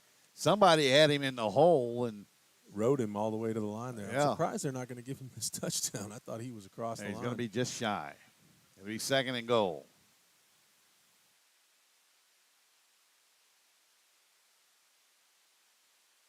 We're just going to call it inches because he is just right outside the 1 yard line. So it's second and goal for Ballard. They come in, everybody tight except two receivers, one to either side. They have a fullback right behind the left tackle. And Weiss, nope, Irvin will take it, and he's in. Touchdown. And Woodford County has fallen behind 20-14 after jumping out 14-0. And I'm going to tell you now, folks, this Ballard team is going to make some noise in the 6A playoffs. Absolutely. I think That's you're right. First and foremost. Yep. And Woodford County is really got to find some pride points here, man. They've got to go and get this. You hate to see them starting to slow down. You start to see them drop their heads a little bit, and that's not who this team is. Abbott's extra point is up, and no good. He missed it. Looked like he pushed it right, so Woodford County trails 20-14 with 3:31 to play in the first half. But the Jackets have to get something positive out of this drive. Now it's still, you got a long way to go in this thing, but you have to right your ship offensively. Absolutely. You came out like gangbusters in the opening drive. You look good in your third drive offensively. It stalled after a couple of miscues on snaps. Now you've got to right the ship, because if you don't, Ballard's got all of the momentum right now. Yeah, and Ballard looks like they can do whatever they want on offense. They are setting Woodford County up. They're baiting them into blitzing to the side that they want them to, and then they're taking some big plays. That last tight end release that they completed was there the entire time. Yeah. Remarkable so far. Well, we've only had the one turnover, and Woodford County turned that directly into points. However, offensively, they have to get something going. Yes, you're without Garrison, who's been out the last couple of weeks. I believe he's, based on what I've seen, not going to be available anytime soon. Yeah. You know, you have Alba, who's missing the entire first half here tonight. You've got to right the ship somehow. This comes down to Taylor at the 17-yard line. He cuts it up in there. They got a hold of his face mask. There it is. No call. Or yep, they got it. Flag's coming. I was going to say it. Yeah,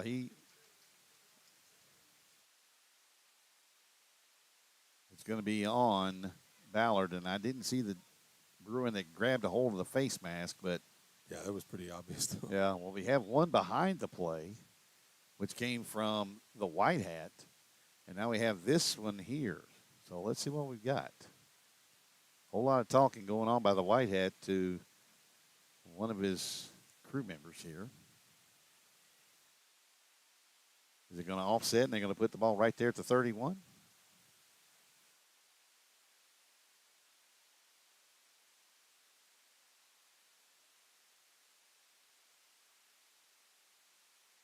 See what we got.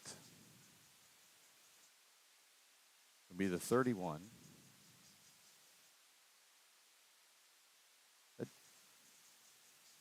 Are they going to kick it over? We have face mask on Ballard. We have a block in the back on Woodford. They offset. We'll do it again.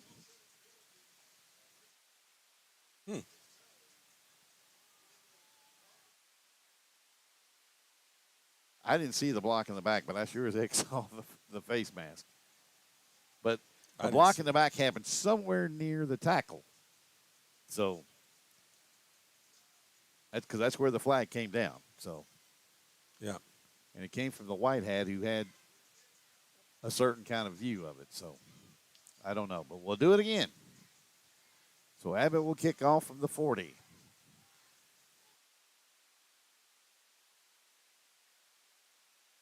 And we not only do we have a sparse crowd, Dandy, but we got a very quiet crowd.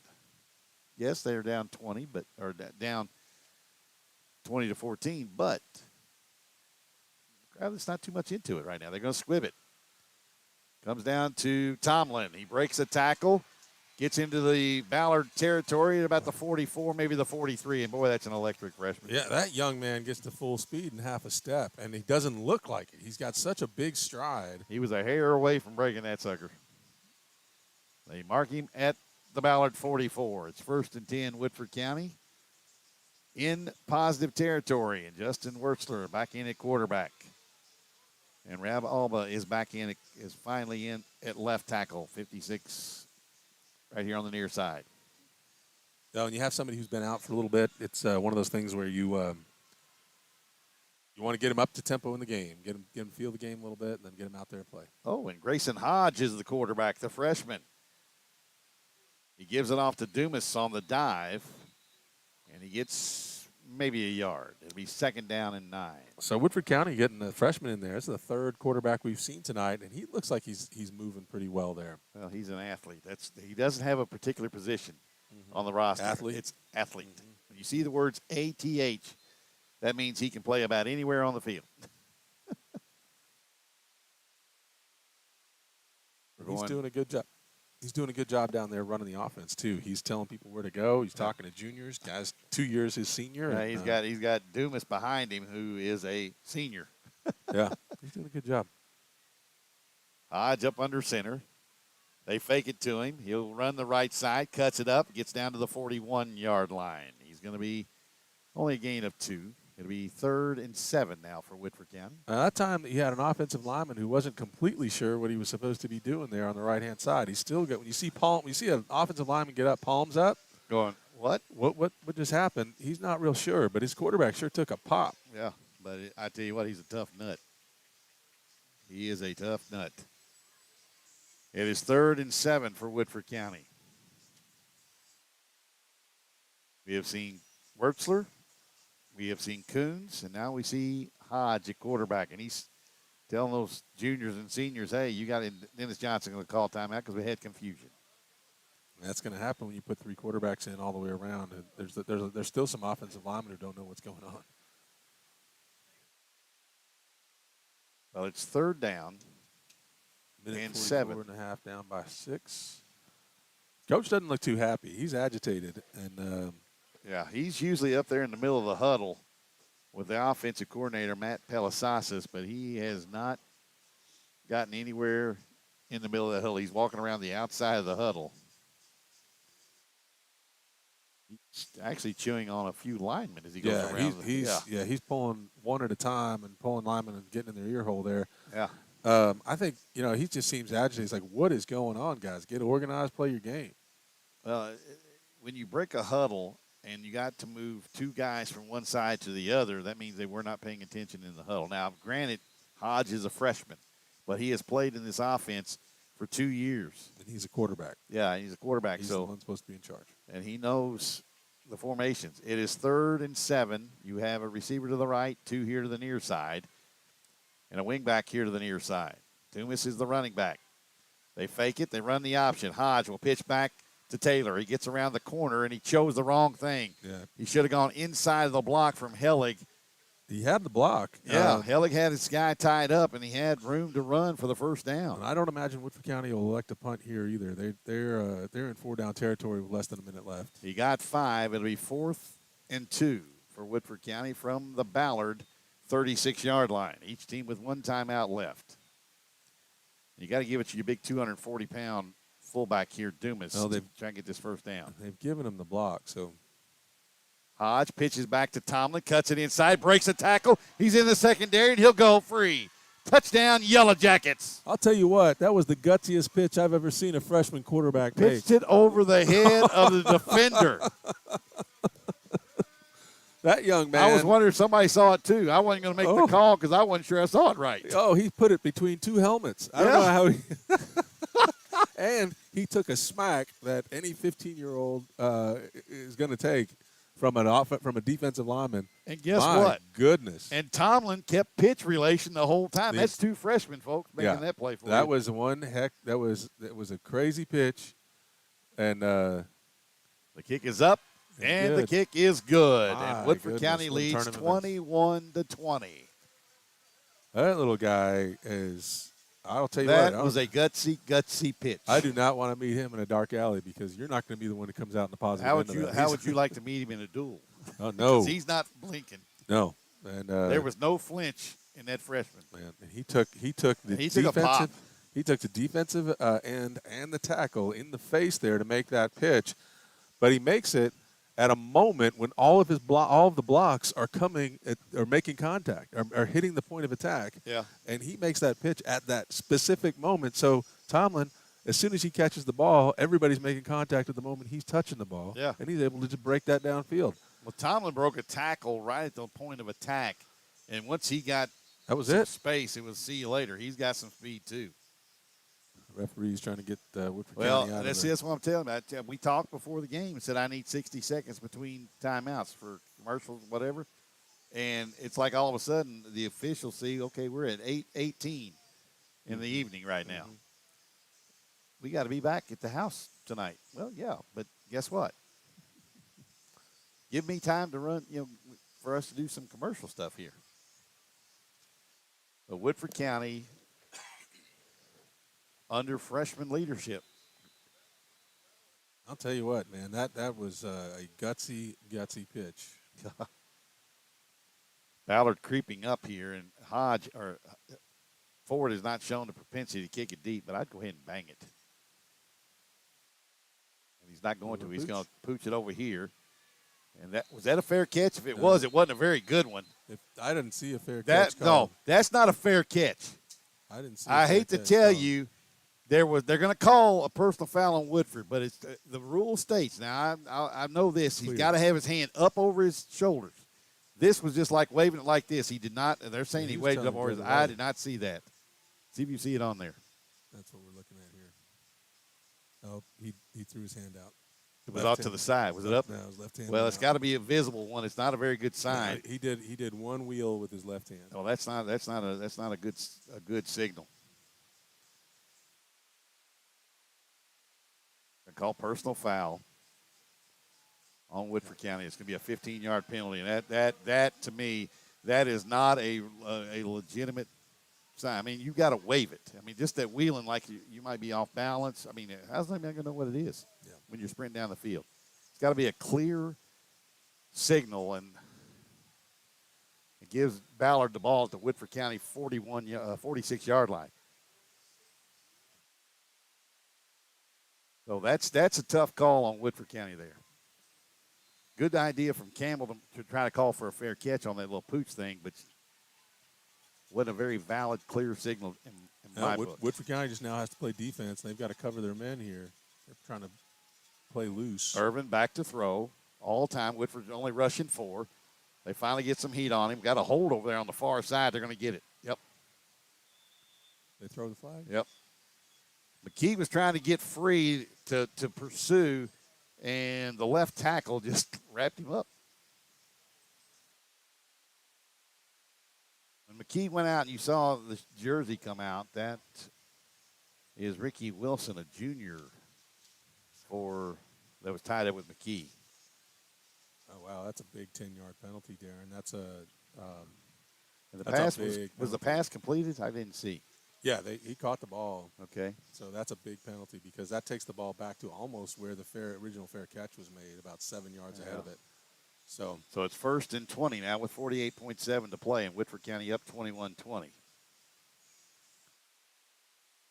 Big play after big play. All 6 touchdowns on the board have been big plays, except for the 1-yard run, but it was a big play that set it up.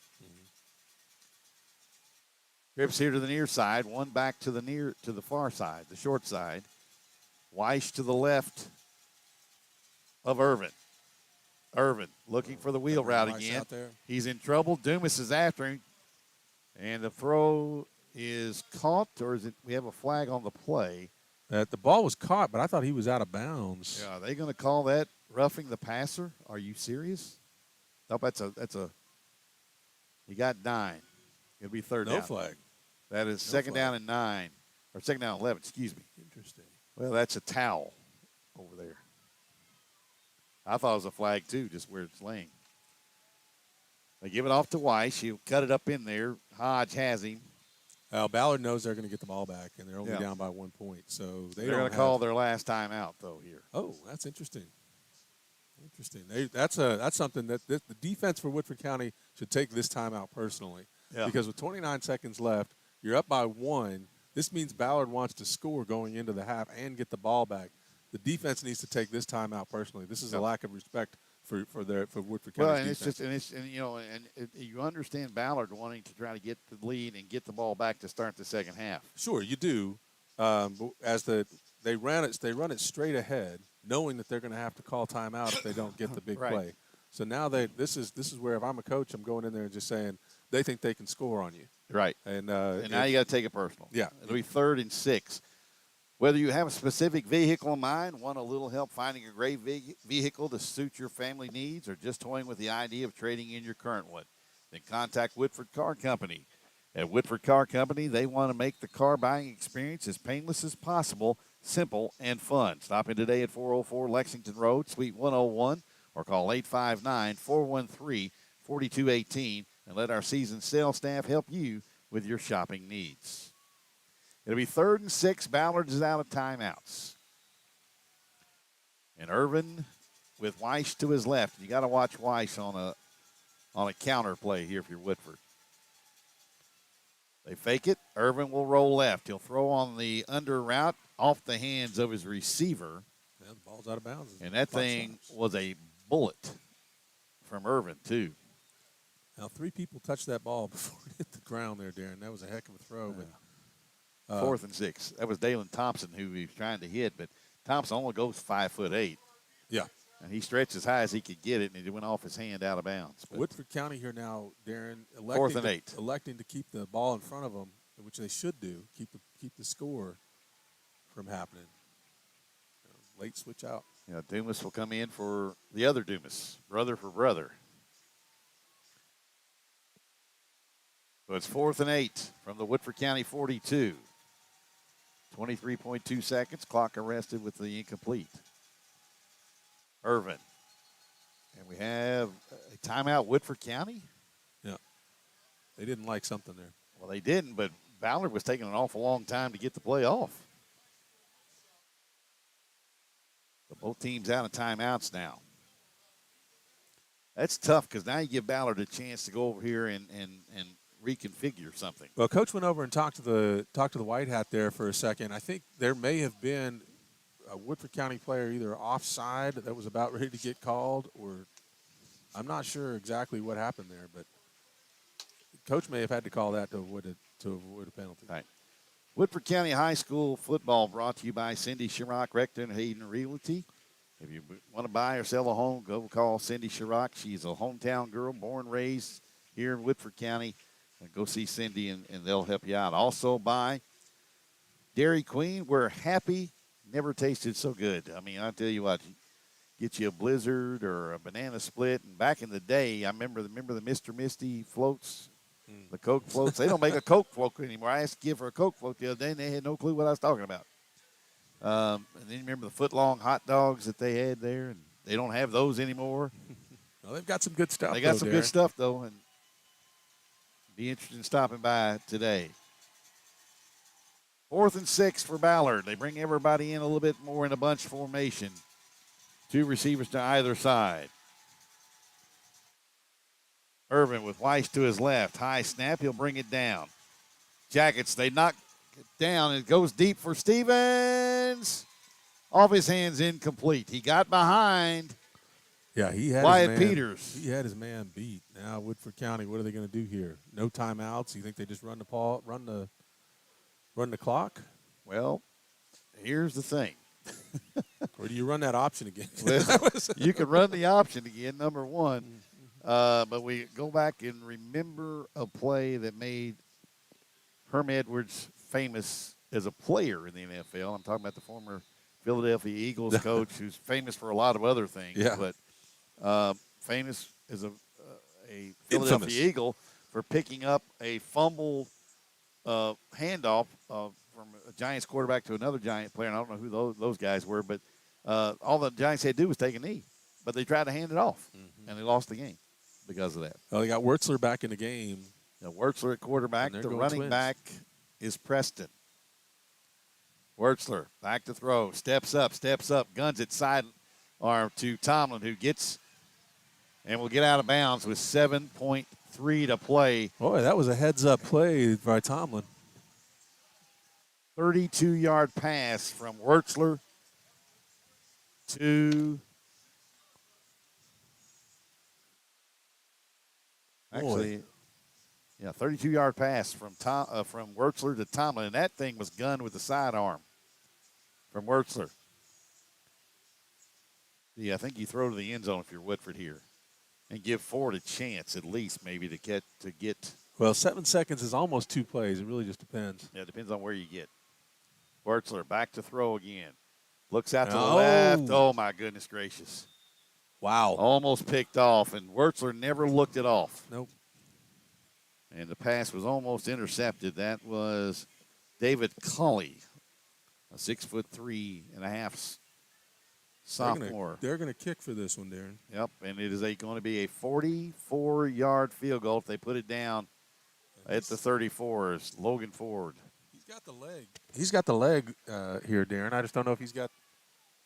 Well, I guess he's got it. The wind is into his face. That's the problem. It'll be the second longest field goal made in school history if you can do this here. Snap's good. The hole's good. The kick Blocked. is up. Pick It's it up. blocked. And Wurtzler will pull down the guy, and that's the end of the first half. Wow. Well, the first field goal of the year blocked, Well, and he's 4 or 5 now. I'll tell you what, Darren. This one just ended the same way it started. Yeah. Some fireworks. Fireworks and a little weirdness. We're at halftime here in the first half. Dennis Johnson is talking to the White Hat about something. I think they may have hit the center, which they are not supposed to do. I think that's what he is screaming about because that's where the Bruin player came from. He came right up the middle. 21-20 here at halftime on the Yellow Jacket Sports Network.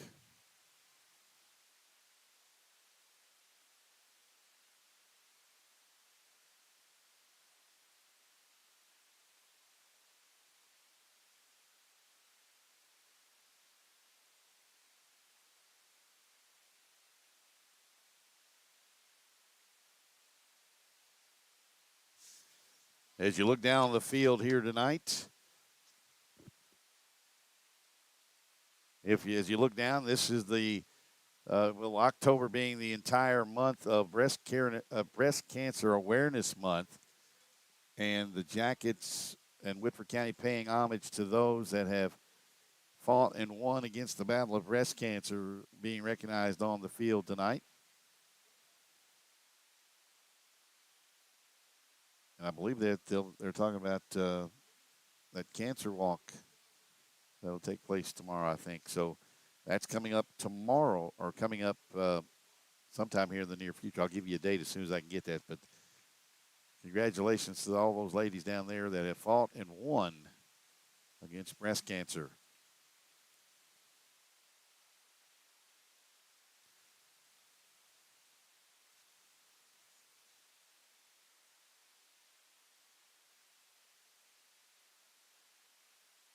And now, next up will be some military veterans, both current as well as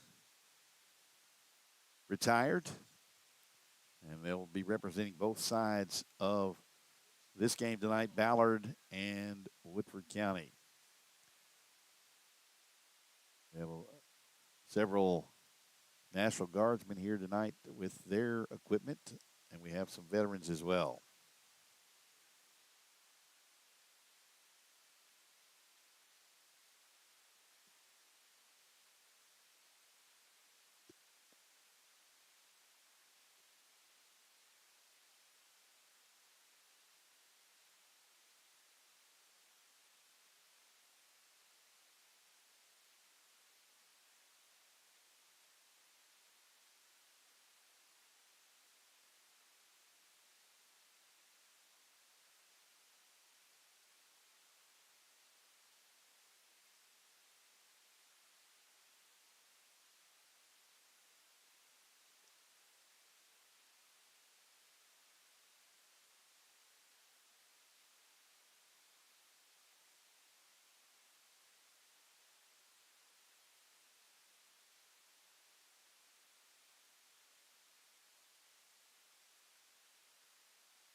On the 11th hour of the 11th day of the 11th month, we declared victory during the Great War. What is now known celebrate Veterans Day on November 11th to honor all of our veterans. My name is Lieutenant Colonel Steve Martin. I've served for 24 years. I've had the honor of getting to serve alongside my brothers and sisters in uniform in Afghanistan and Kosovo, among other places. And tonight we celebrate our veterans, those here on the field and in the stands, for what they've done to protect and defend our nation. Ronald Reagan said that freedom is only one generation from extinction, and that freedom is our democracy. And our veterans have signed on the dotted line to protect that democracy.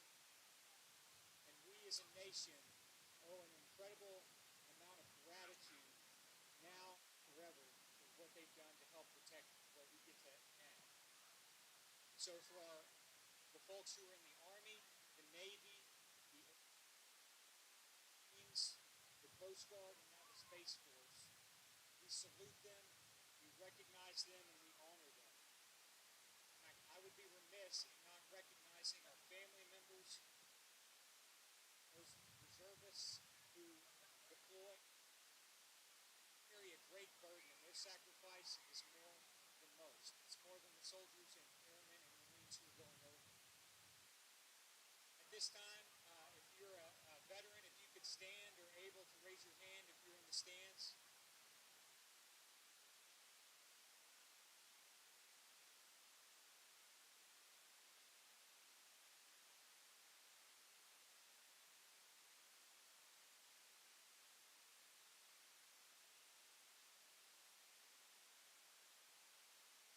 God bless our service members, our veterans, their families, this nation. Land of the free and the home of the brave. Go Yellow Jackets.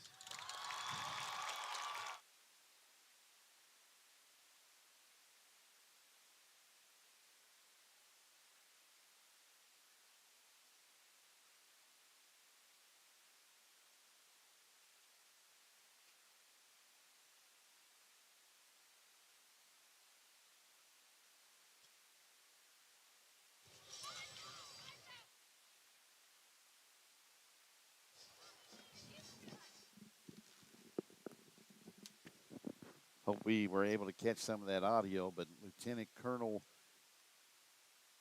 Stephen Martin was the speaker there, and we had some veterans from both sides of the field representing Ballard and Woodford County, and just a thing where, we have young men and women all over the country and all over the world serving their country and making that sacrifice to go away from their family members and doing their jobs. And we want to remember those folks that are right now over in the Middle East that are in harm's way.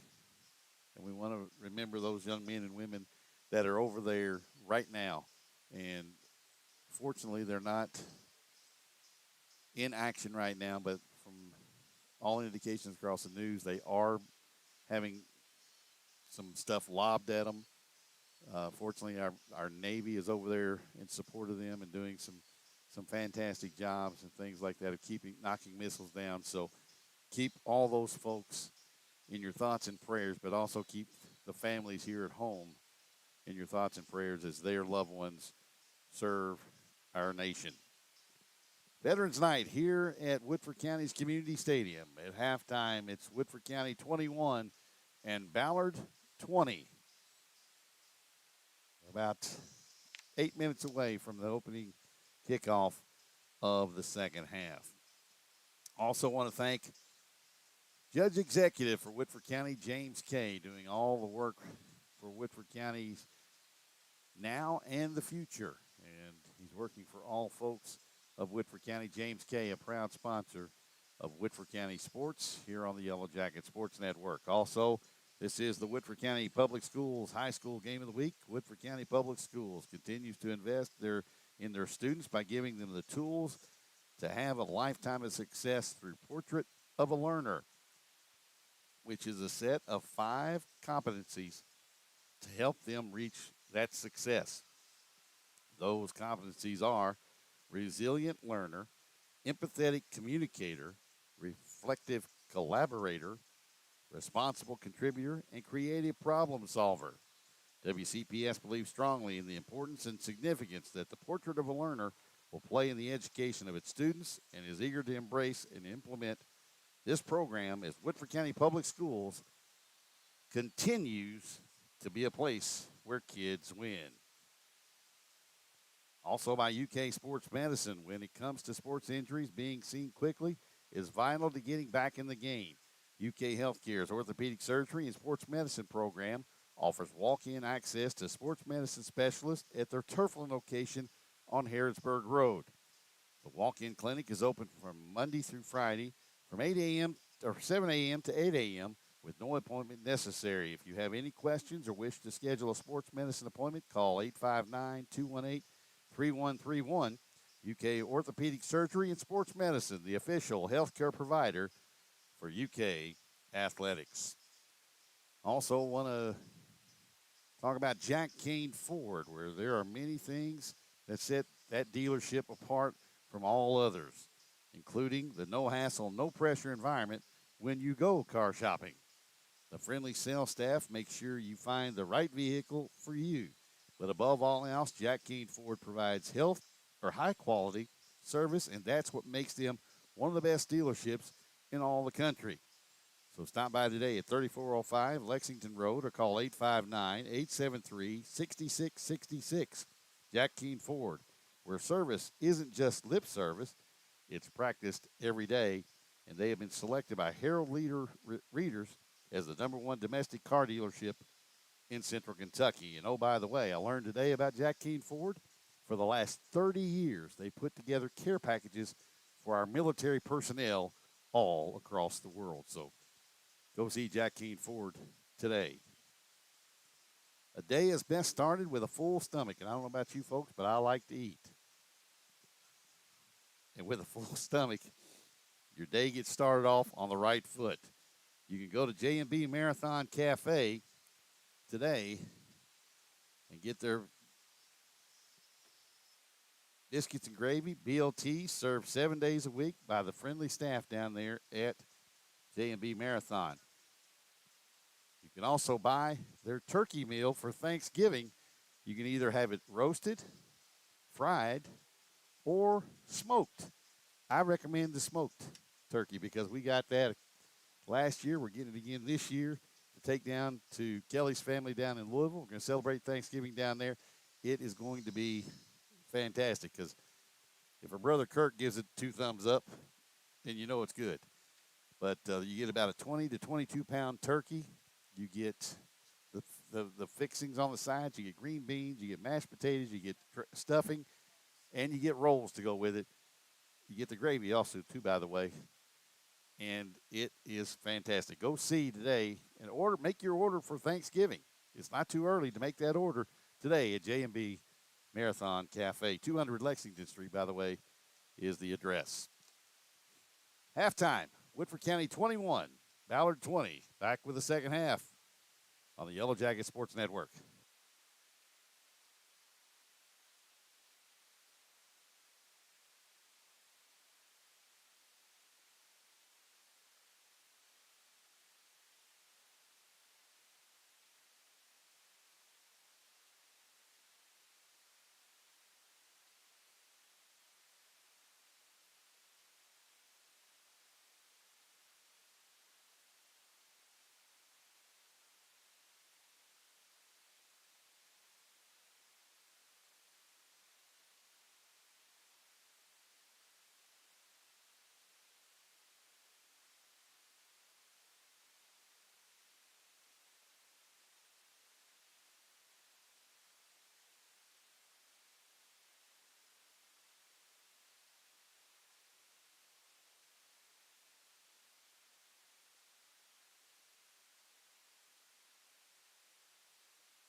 Second half getting ready to get underway here. It'll be Ballard football to begin things.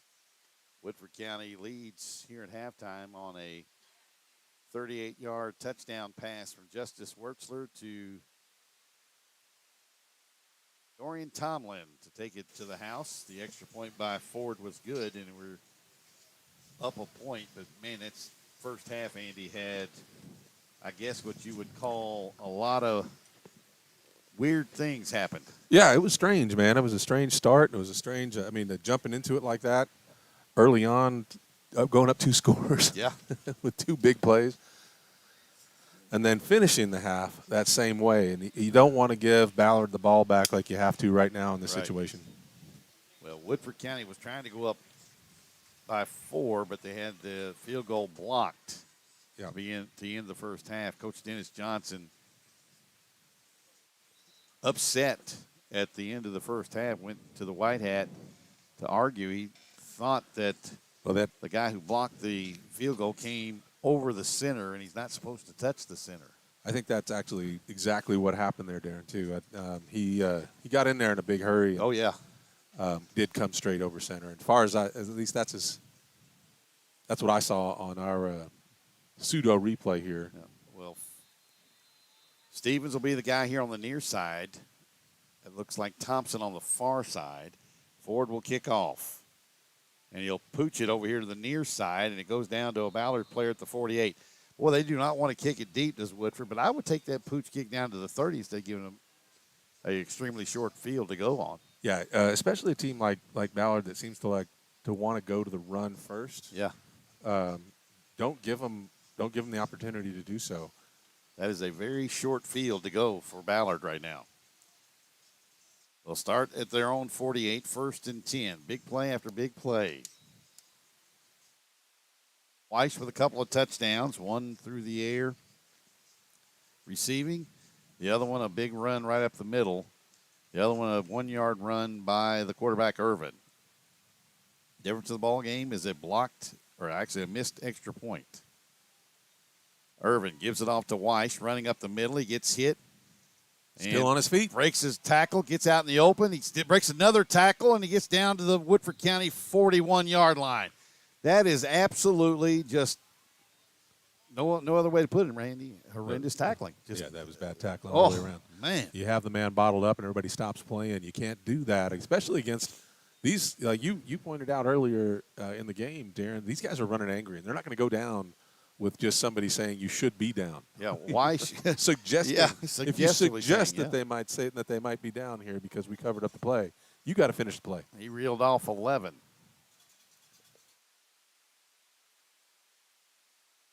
It's 1st and 10, Ballard from the Woodford County 41. Go back to the guy. Why not? This time they bottle him up. Dumas. It looks like we may have some injured player. And that is Joshawn Howard. That gets up slowly. I think they just got 2. I think they knocked knees. Yeah. I saw both players went down hard there, and I think they just knocked knees, and that hurts. Yeah, that's a gain of 3. It'll be 2nd down and 7 for Ballard.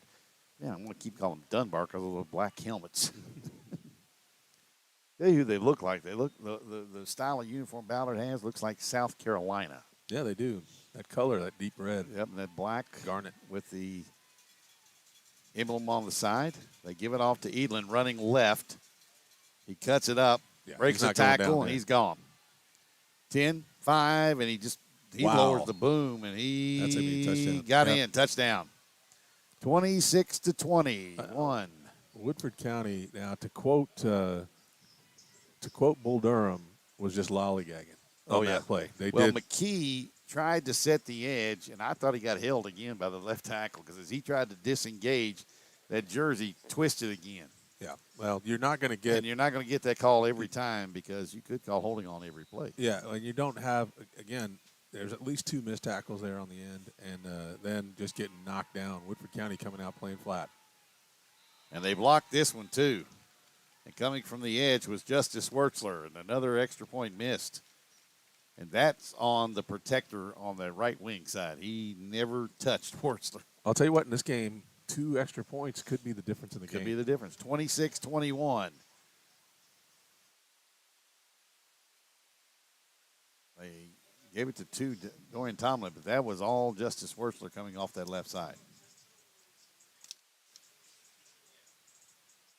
Well, Darren, we're already into it. 10 minutes and 23 seconds left in the third, and we're already 6 points on the board.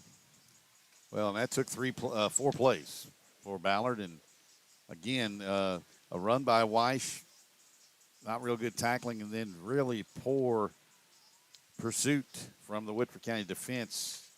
And Edlin went the final 41 yards. And then took. I don't know who it was. He lowered the boom on. He was the aggressor at the pylon. 26-21, Woodford County trailing now, and Abbott will kick off for Ballard. And we'll see what happens here. Woodford, well, I'm telling you, they have been bumped around.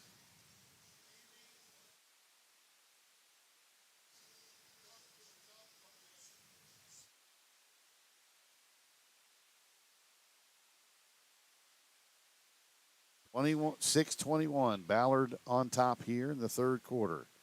And Abbott will kick this one deep. It'll come down to the 20 to Hodge. Hodge gets it up in there, gets up over the 35 to about the 36-yard line.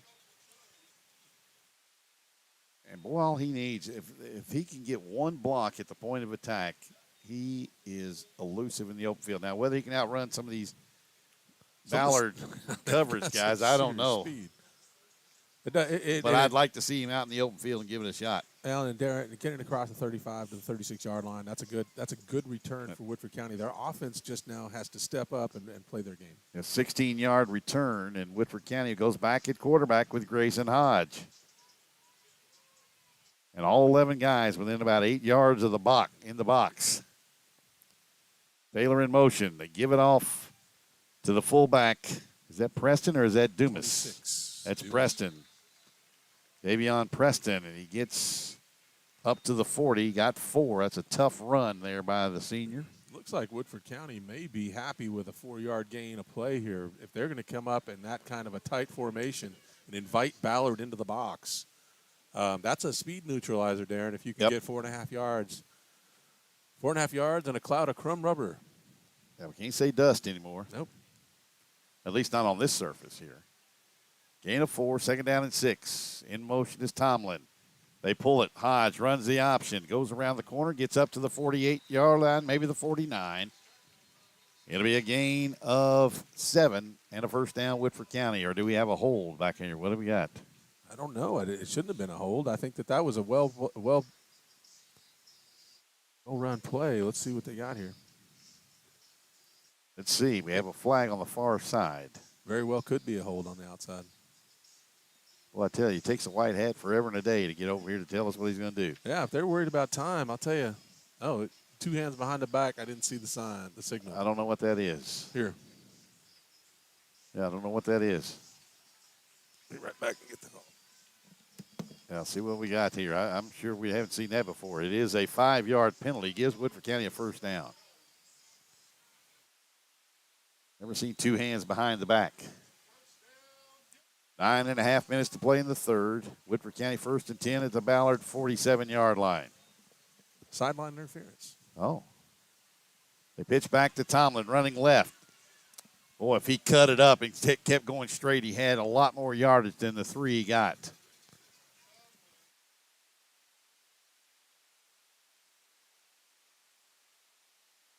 On the tackle for Ballard was number 8, Connor Johnson. But, man, if Tomlin cuts that, when he set that outside foot and cut it upfield the first time, if he stays with that, he's going to get 6 or 7 yards instead of 4. Yeah. Second down and 6. Now they spread it out a little bit more, but the fullback is who? Is Preston. He is right behind the quarterback. They give it off to Preston. He's going to get a yard. 3rd and 5. And that's what they're trying to get. That's what they're trying to get Ballard to do. They want them to crash down. They want their linebackers. They want their defensive tackles reading run the entire time, and they want their linebackers looking inside. That'll give their quarterback enough time to get outside if he pulls that. Well, Preston was about only a half yard. I mean, Yeah. hit top of his helmet could have touched Grayson And Hodges' And again, calf. the same place here. Yeah, now he's a little bit further back this time, though. 3rd and 5. They fake it, run the option. Coming There's around the here to the ball. left side. First down, Nope. almost. He's going to be Just about a short. yard shy. They're going to mark him at the 39. Again, Woodford County's going to be happy with that. They've got to be happy with that. Everybody's crashing. Now, number 30 did a great job to come up and make that play. Was that 30 or 10? Yeah, and Dennis is saying, look, the forward momentum was stopped at a yard further down. They're going to make it 4th and 2. Yeah. That's a horrible spot by the linesman here. No, I Because he agree. got knocked back another yard. It's 4th and 2. Woodford County, 7:22, clock moving. Ballard up 26-21. They give it off to Preston. He didn't get there. Nope. And see that whole yard moved back by the linesman who had no clue where that ball was. Yeah, and he did it again. Yep. He took a half a step back again. Yeah, he has no idea. So it's 1st and 10 Ballard after Woodford County had a nice drive going. And that may be that may be Woodford County beating themselves. And I know that it doesn't matter. Referees should see it. But the running back coming up that tight, the line judge may just not be seeing him. Well, that should, you're right. That's an easy call, you know. Yeah. And again, I don't know what you can do if, you know. And here's the other thing: I don't remember when they started doing this with the officials. They're 2 to 3 yards off the field. Yeah.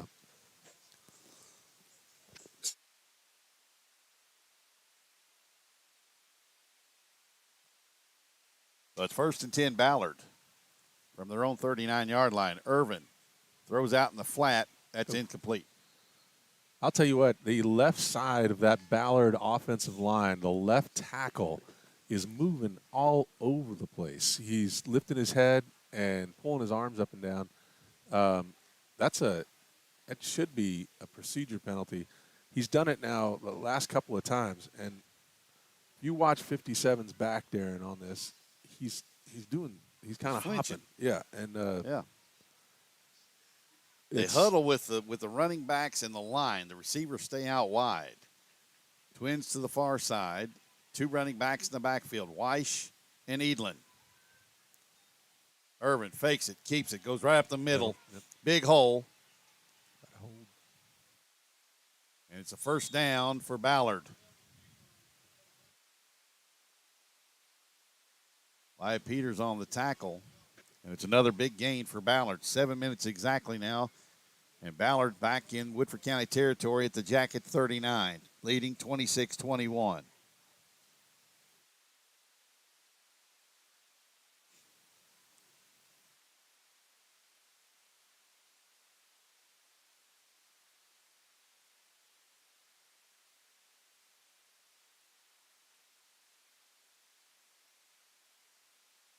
Irvin moves Edlin to the right of him, gives it to Edlin. He runs right, cuts it back in the middle, cuts it all the way back against the grain, gets another first, or close to the 1st down. He's going to be inches short, or they're going to give him the 1st down.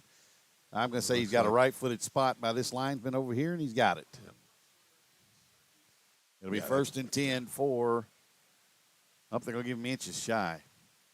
Oh, that's on the line. That's what I'm saying. But Box they're is on the not, line. yeah. The toe of the nose of the football is 1st down. And now the linesman can go over here, and he's going to say it's a 1st down. Yeah. But well, Woodford County, 6 seconds went off the clock before they decided to stop it for the 1st down. Woodford County is Getting defense gashed here right has now. got to come up here and make some big plays. They've got to make a tackle in the backfield or 2, and they've got to cover downfield both. They've got to do everything and a little bit more. And right now they got to slide their safety over. Yep.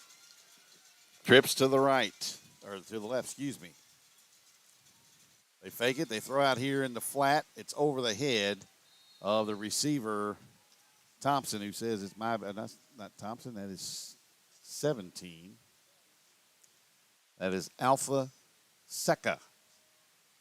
Right now, Ballard is looking very comfortable running their offense, Darren, and that time right there, that tells you what you need when a receiver misses a catch like that and just says, "That's my bad. It's all right."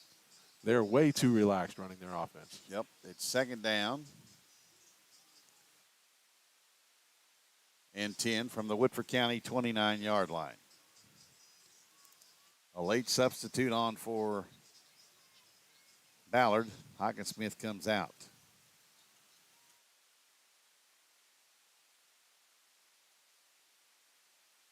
Get back. Weish. Direct snap to him. He has a hole, and see you later. Again, Woodford County watching the play go by. Yep. And that is just – that's one of those that Woodford got outnumbered that direction. Yep. And the thing is, they didn't adjust. When you look up and see Weish getting the direct snap, he's not going to throw the football, folks. He's not even going to hand it off. He's just going to take it and run. And they now lead 32-21.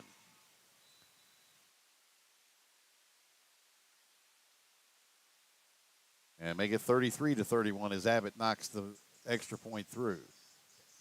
So Woodford came out, gave up a touchdown to start the second half, got a great drive started. I thought got a poor spot on the drive. That would have made 4th and 1 instead of 4th and 2. Shouldn't matter. They should be able to get the ball downfield like that. I agree. 4-yard chunks. And, a bad spot shouldn't determine whether or not the other team gets a touchdown. No, I'm not talking about that. I'm talking about that stops the Woodford drive. Right. That's what I mean is that should be doable. Woodford County's defense has shown that they can come up and play with these guys, and then they just decide not to. And that's what I'm seeing. I'm seeing an attitude shift here on defense, and not in a good way. No. But, again, all credit to Ballard for just sticking in there after taking a pop in the mouth early. They got hit with a haymaker early and fell behind 14-0. They rattled off 20 unanswered. Woodford answered that to lead 21-20 at halftime. But here in the first 5 minutes and 56 seconds of the second half, it's been all Ballard. Yep, absolutely, Darren. And no Woodford defense to speak of. They have missed tackles. Yep. And getting beat to the point of attack, not getting upfield. 33-21, Woodford County trailing now by 12. They're still in it. They've just got to put some points on the board this drive down. They kick it over to the far side. This is Taylor from the 15. He has a crease, and he dances up into the hole and stopped at the 31. Well, some inside intelligence, Leland Taylor's not feeling so hot today. Huh? Leland Taylor's feeling a little under the weather today as he's running the ball. Yeah, well, I knew that as we came up, but he's not making that decisive cut that he normally does. Well, and losing the support receiver there, they've got nowhere else to go. They've had to bring some youth up as Woodford County on the offense, from quarterback all the way out to receiver, and some discombobulation, some missed calls, and some bobbled snaps here and there. Yeah, we have Grayson Hodge back in at quarterback again for Woodford County, the freshman. He has run this triple option offense pretty well. Yeah, he absolutely has. They fake it. They give it off in the reverse to Taylor. He's stopped in the backfield and dropped. That was sniffed out all the way. Nobody. And that's a loss of 7. Yeah, nobody on the Ballard defense bit on that. 2 players stayed home. They know Woodford's going to get the football to number 5. Yeah, sweeping now. It's taken away the other side. I mean, Dorian Tomlin is just as good a runner as Wyatt Crow, but Wyatt Crow's the more experienced. He is. You're right. But at the same time, Darren, that was a heck of a defensive play. Ballard just sat and waited for the reverse. Jackets have been beaten up tonight. Thurman Wade, who had the interception return for a touchdown, tackled in the end zone on that, hurt his ankle. Oh. They pitch it back to Taylor, and he's going to be dropped back at the original line of scrimmage, maybe a yard past it. It's going to be 3rd and 10. And now Tomlin is down. Looks like maybe a cramp. If you're Woodford County, this is not what you want, to get beat up before you go into the playoffs next week at home.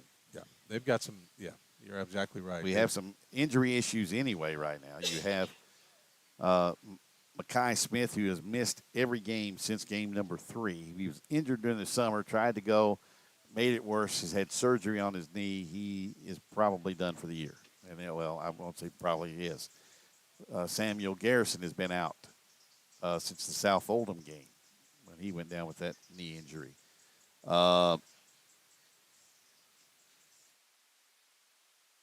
It looks like a cramp with Tomlin, I'm hoping. Yeah, Woodford County, you're right, has seen some injuries here in this game, the previous game. Got a lot of guys who want to be on the field who can't be. At the same time, 3rd and 9. They still got to play football. Yeah, I mean, it's next man up, and that's the way you want things to happen. But, you know,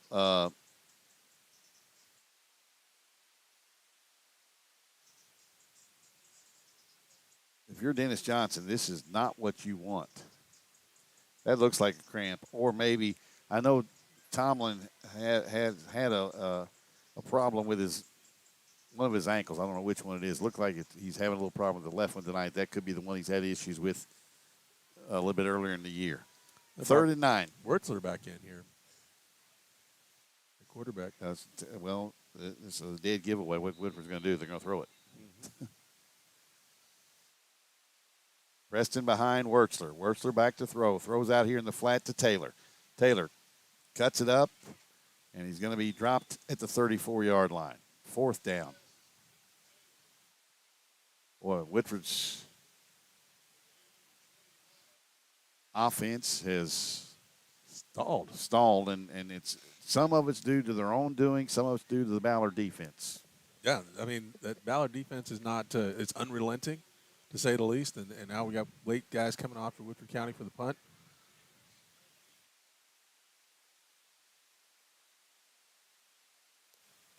Well, Woodford County has really put themselves in a situation now where they've got to get a turnover from Ballard. This is a nice kick off the foot of Ford. It hits at the Ballard 35 and then just kind of dies to the 31. 34-yard, make it a 30, wait a minute. 34-yard punt, no return. Woodford County really needs to stop. They needed to put some points on the board in that last possession, but now they just need to stop to keep the bleeding from getting out of hand. They've really got to do something to tell Ballard they're not able to score at will. 3:56 to play in the 3rd. Ballard has scored the only points of this half. They lead 33-21 after trailing 21-20 at the break.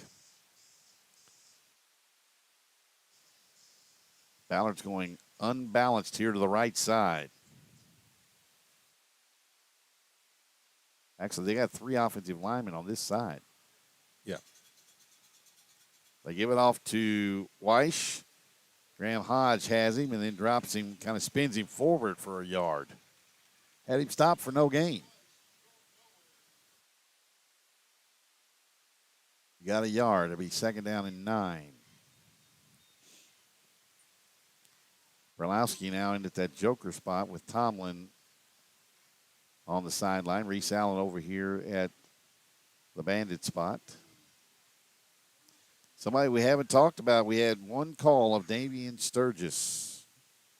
And that was when he had a shot at Irvin, and then could have brought him down for a big loss, but let him get the pass off because he threw him forward. Kind of slung him down. He stayed on his feet. Irvin. Fakes, throws, and it's caught. They said he caught it inbounds, and I'm not sure he did. Wow. Happened right in front of the coaching staff, and Dennis Johnson just waiting on the official to come over here closer. He got 6. Nope, he got 5. It'll be 3rd and 4 for the Bruins. 3:02 to play in the 3rd. Ballard leading by 12. Jackets need a stop here to force a punt. Heady in motion from right to left. He'll reset as the left wing back. They give it off to Weiss. She's going to run wide. Cuts it up. Sturgis has him, and they're going to drop him for maybe a yard gain. It'll be 4th and 3. Much better job of stringing it out by the Jackets. Now this time, Woodford County has done a good job on defense, and it looks like Ballard is actually going to punt the ball. So Woodford County finally for the getting first time tonight. Yeah, finally getting a stop tonight, doing a good job defensively. Actually, I take it back. It's only the second punt. They punted in the first as well.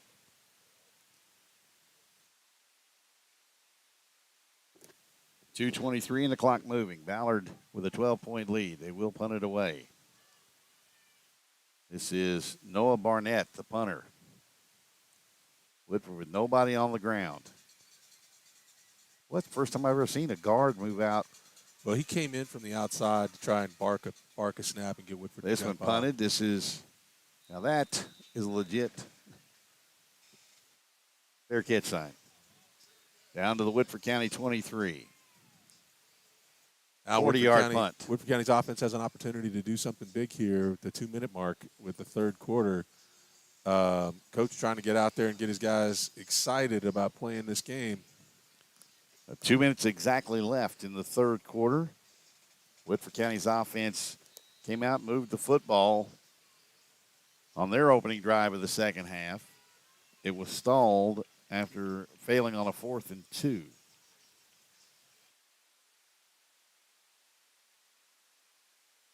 It'll be Dumas at fullback with Wertzler now in at quarterback.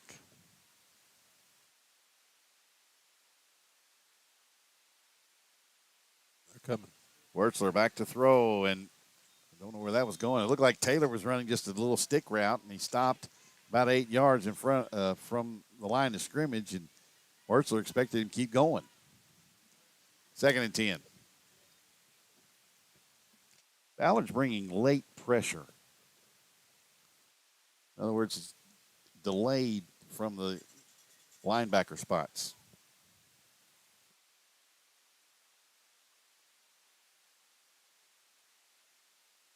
They got enough speed to get there, too, once they delay it. I mean, they're waiting about a count or so. Wertzler, or that's Coons in there. And it's intercepted, and he's headed the other direction. There's a block in the back behind the play, but no call. Touchdown, Ballard. 39-21. And when you get a youngster in the quarterback, he focuses in on his receiver, and he threw it right to the defender, and that was Michael Clack, who took it back to the house.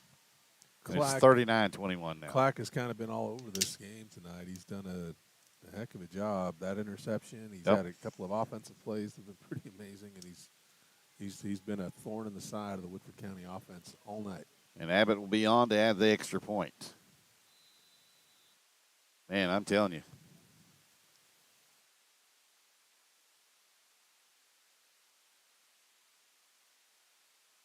And the kick is up by Abbott, and the kick is good. Since about the 9-minute mark of the first quarter, folks, Ballard has outscored Woodford County 40-7. Yep. That's the story of the game right there. Yep, 40-7. And Woodford County, I'm telling you. I don't know. It's just a whole lot of stuff going on, and we're playing a lot of rotating quarterbacks and things tonight. We've seen all three quarterbacks that are in uniform tonight.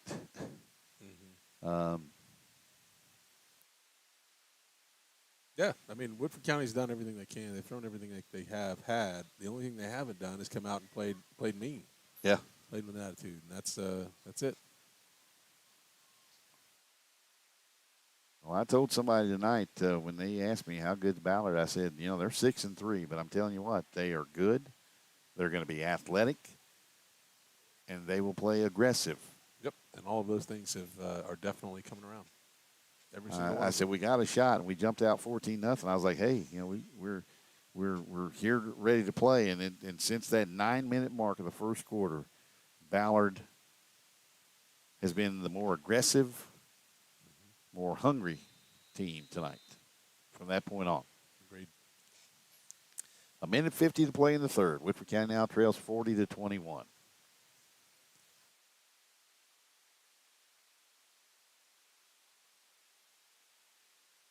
And Abbott's going to line this, and it's going to come down at the 35-yard line. Ooh, There you that go. flag. Yeah, that was a late hit. That was Wyatt Peters that came up and got it at the 35-yard line. It'll be 1st and 10 Woodford County from that point. But that was more egregious there than the fair catch personal foul. Because you got a guy that's giving himself up down on the ground. Yeah, he's on his back and is already on the ground. That was an And he open got play. hit. Yep, but no call. So Woodford County's got to put something on the board here. Joyner will be the wide to the right. Ellig here to the near side. I believe that is Reese Allen in the slot here to the near side. And the wing back is Taylor to the right. They give it off to the fullback, Dumas.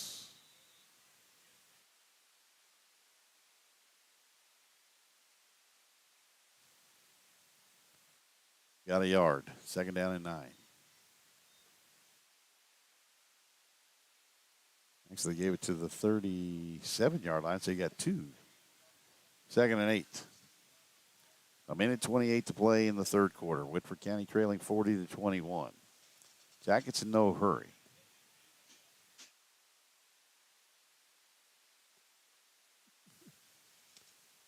Getting any of that bleed over from their Ballard coaches. And they're all the way at the other end of the press box. They give it off to Dumas again. He's going to get 2 more, and it's 3rd and 6.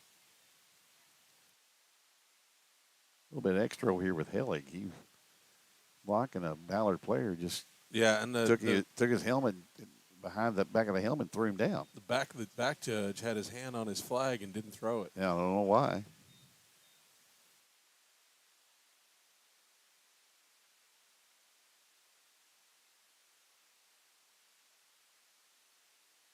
Under 35 seconds to play in the third. It is actually Preston who's at fullback. They fake it, they run the bootleg, and he throws it out here, and it's knocked down. Yeah, there's nowhere to go there. Both, again, those backside, the backside tackle and the backside defensive end are playing disciplined defense. They are, and the thing is, they're coming upfield and just taking things away. But, Woodford has gone back to this Army, Navy, Air Force flex bone. And they've got the young freshman in there at quarterback in Hodge, but Ballard's just not respecting anything in the pass or anything. That time they actually got in the lane. Yeah, well, again, it's that you try to get the end and the tackle to crash on that play. That's what you want them to do. You want them to come down hard, and they're just not doing it. Ford hits that one up into the air, and it goes out of bounds, and it'll be Ballard football with 16.8 to play in the third. And that's just disciplined defense, Darren. Yep. And that's, the only way to beat a triple option like this is to play disciplined football and to play your position. And when you see teams like an Army come up against teams that run it or that are disciplined, especially when they're fellow military branches, they get into just 6-0 games and 3-0 games, and they just fight it out. Yeah. But Ballard has got some speed that can counter anything Woodford County's got to throw at them on defense. So instead of a 14 or a 6-point game, you've got a 20-point game. Yeah. Or a 19-point game. 1st and 10 Ballard from their own 42-yard line.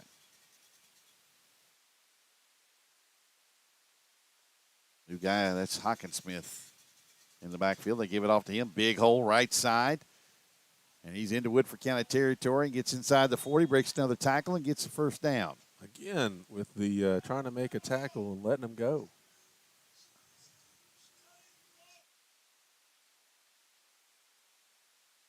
First and 10.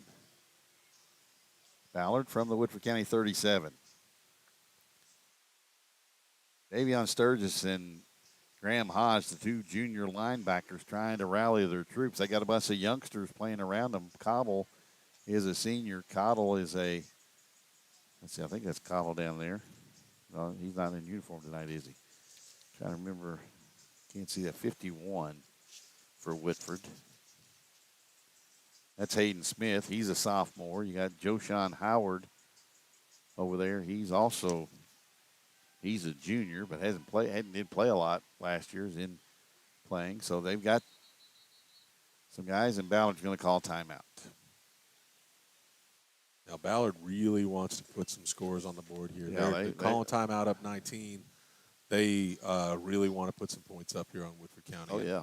I think a lot of teams do want to do that against Woodford County, and Ballard definitely has the ability to do it. It's just their defense has really got to reach down and find some pride and stop trying to make tackles where they're throwing people down to the ground. Well, or arm tackling. You can't arm tackle. No. You cannot arm tackle a running back that is running angry. And all of them are. Every single one of them. People would ask me, well, who was the most notable running back you ever saw running angry? Well, I can only think of Roger Craig from San Francisco. But I will say this. The other guy who I remember running angry, and I never saw him play where I can remember, I've always seen highlight tapes, was Jim Brown. Yeah. Well, then get up slowly and limp back to the huddle and break off a 30-yard run. There are a few. Larry Zonka. Well, Zonka was just Riggins, he was just mean. John Riggins. Zonka was just mean. Journey fakes the pitch, and he's got room to run. Yep. Not untouched. Yeah. You know what? And again, why we went for the fake pitch, I don't have any idea, because Journey is not going to give that up. Well, and that's, again. And he scores 46-21. Woodford County going for the pitch or not going for the pitch doesn't matter, because they all stood up and watched the play go by. Yep. The defense is, at this point, thrown it in. That's it looks like it. It almost looks like it, doesn't it? Yep. 46-21. It has been all Ballard since the first 3 minutes of the game. I mean, yes, Woodford did lead at halftime. If Reese Allen lays out, he can block that one. Well, he's been there all night. Yeah. That's one place that we haven't seen anything given up. They're playing through the ball. Special teams is trying to get there. 47-21 now with 2 seconds to play in the third. I'm telling you, folks, if you had told me this would have turned around like this after the first 5 minutes? Nope. No way. But again, obviously going in 21-20, I thought that Woodford County had found some some footing. Found some footing, got themselves righted, and they have absolutely defensively just been Swiss cheese shredded tonight here in the second, especially in the second half. They have given up 27 points here in the second half. Now, one of them was a defensive touchdown, so you can't take that on the defense. We've had a defensive touchdown, too, so it's not so that offsets each other. But the Jackets, this is not the kind of outing that you want to go into the postseason with the next week. No, not at the all. Kind of outing. It started out great, and then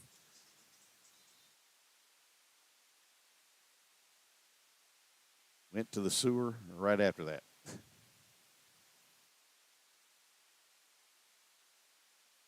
Abbott to kick off. His leg's going to be sore tomorrow. This one he pumps down into the middle, and then that's been a microcosm of the Woodford County night. Right there. That was Cooper Ford, who had a shot at catching it at the 25. And then his own teammate, Christopher Reed, comes back and catches it over his shoulder, which they tell you, don't go backwards and catch it. Let the guy behind you catch it. If it goes over your head. That's the end of the third quarter. We head to the fourth quarter. Woodford County down big.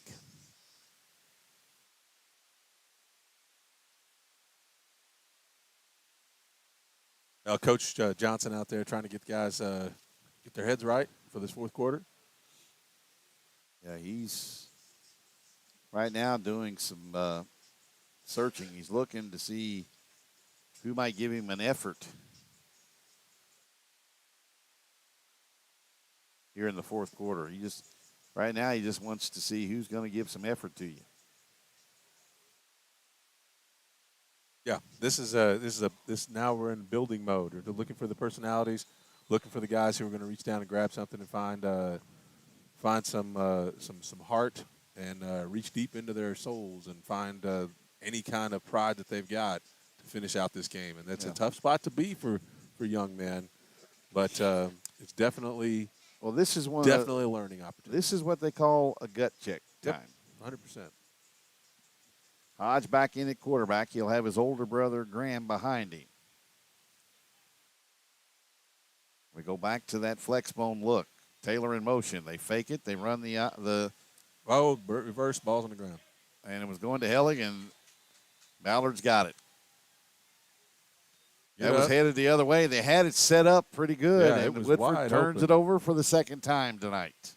That was wide open. Haley just didn't secure the handoff.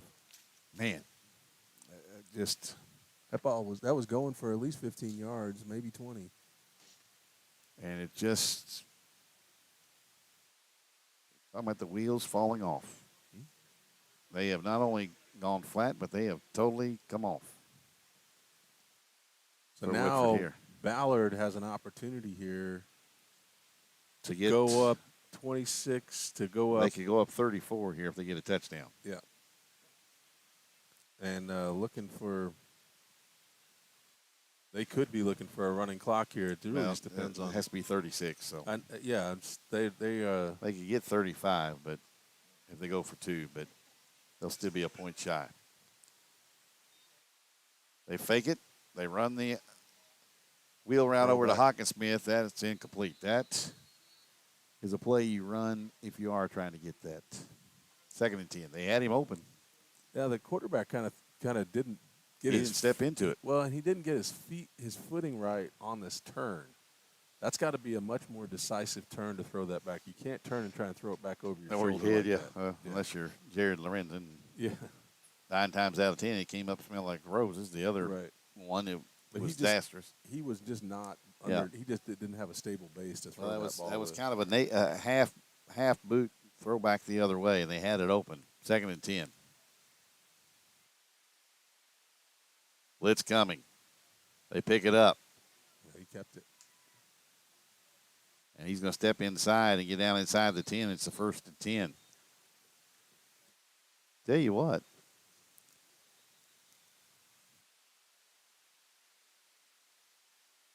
Well, if I'm coach right now, I'm looking for somebody who wants to go in there and play.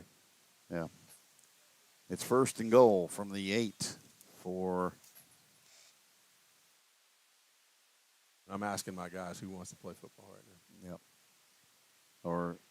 And right now it's almost looking like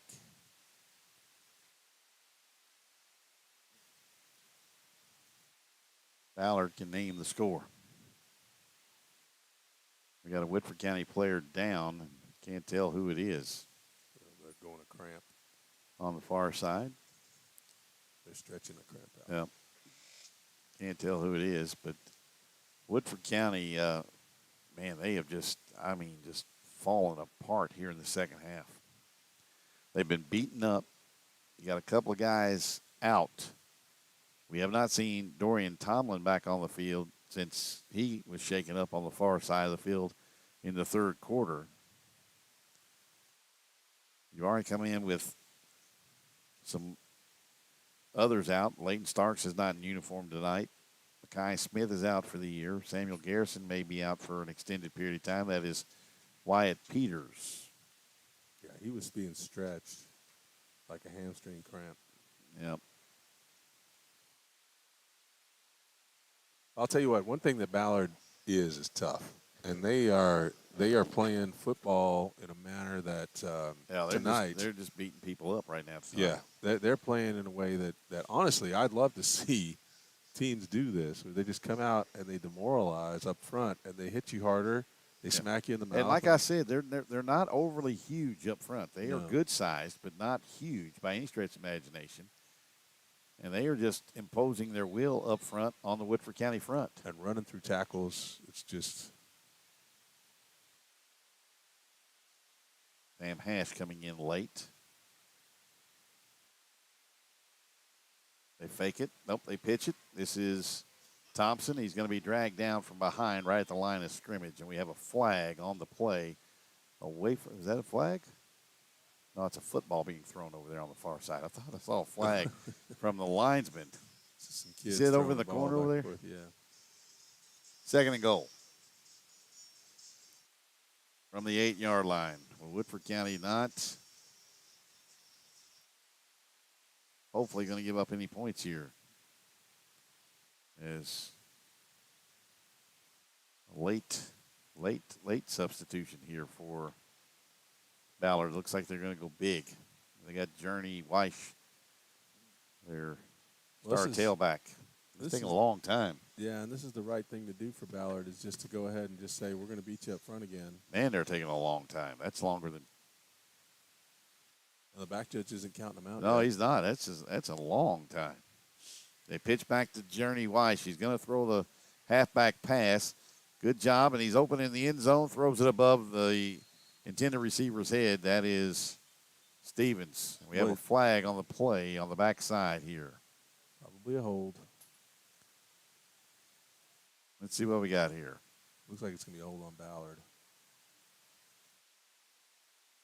The referee would be nice if he called a penalty. Well, he's going to take a half an hour. Now he's going to set. Oh, Ineligible receiver downfield.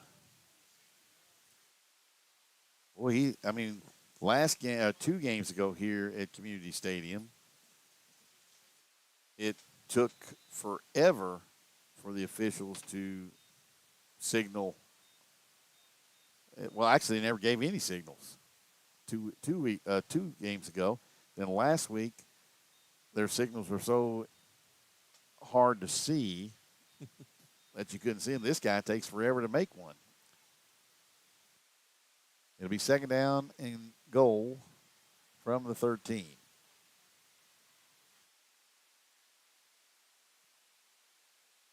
Kind of a power eye look in the shotgun. They give it off to Edlin, the running back. He gets down to the 10. It'll be 3rd and goal.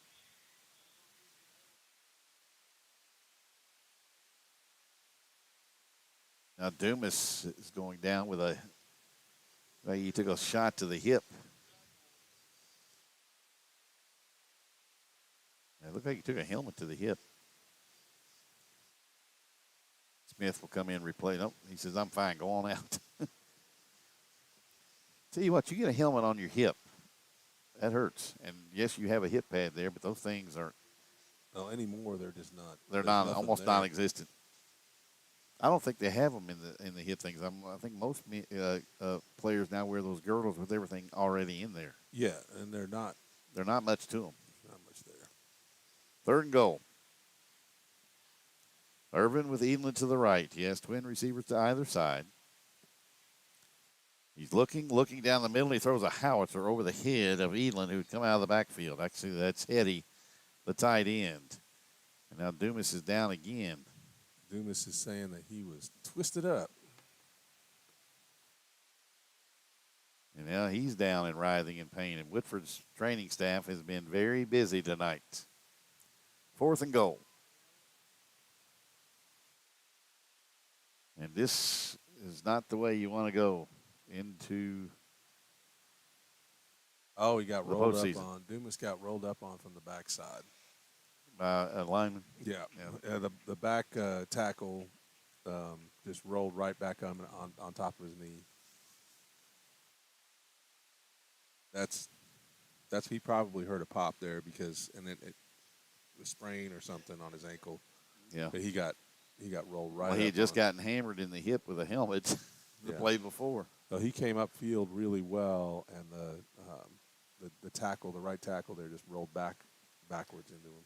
Abbott into try a field goal from the 16-yard line. It'll be a 26-yard attempt.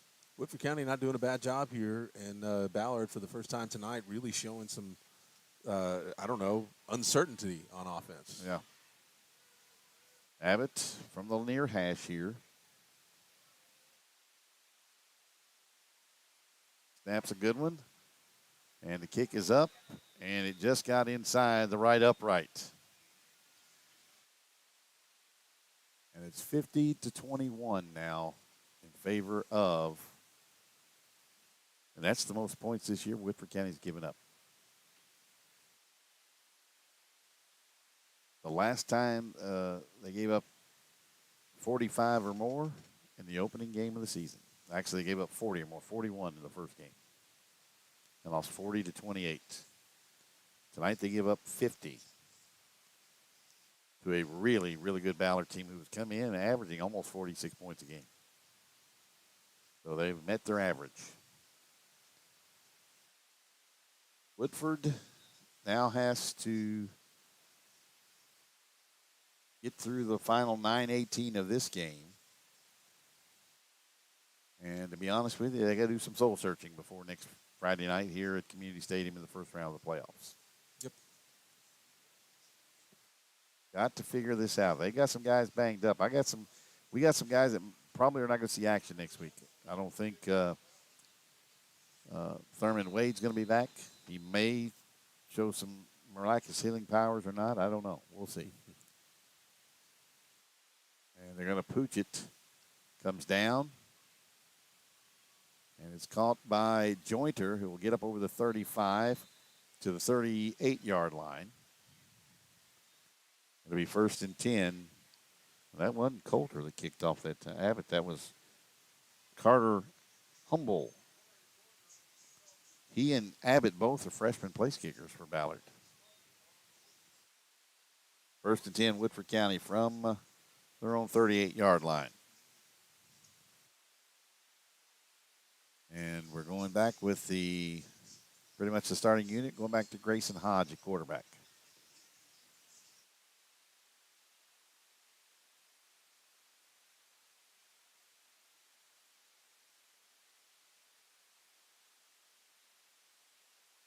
Two wing backs and two receivers. Hodge will run the option going left. Cuts it up, gets across the 45, and will be at the 49. He'll get 11 to be 1st and 10, Woodford County.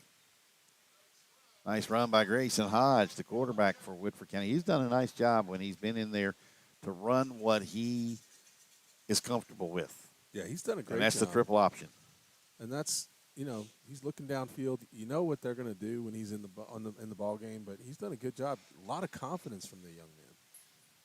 So it's 1st and 10, Woodford County, from their own 49-yard line. They actually gave him 12 on the run. Triple option. Here they come down there. Pitches back to Taylor. Goes out. Again, he's looking for the edge, and Reese Allen had locked the guy up with his backside. So some of you young folks out there, if you're watching, if your receiver is blocking outward, you want to cut off his backside. You don't want to keep it going outside. If he's blocking inward or down, you want to keep going outside. 2nd and 8. So the rule of thumb, if you see his numbers in the back, you cut it inside of that. Yep. Allen in motion. They fake it. Nope, they give it off to Hodge. He breaks the tackle into space, and he gets inside the 30 down to about the 25-yard line.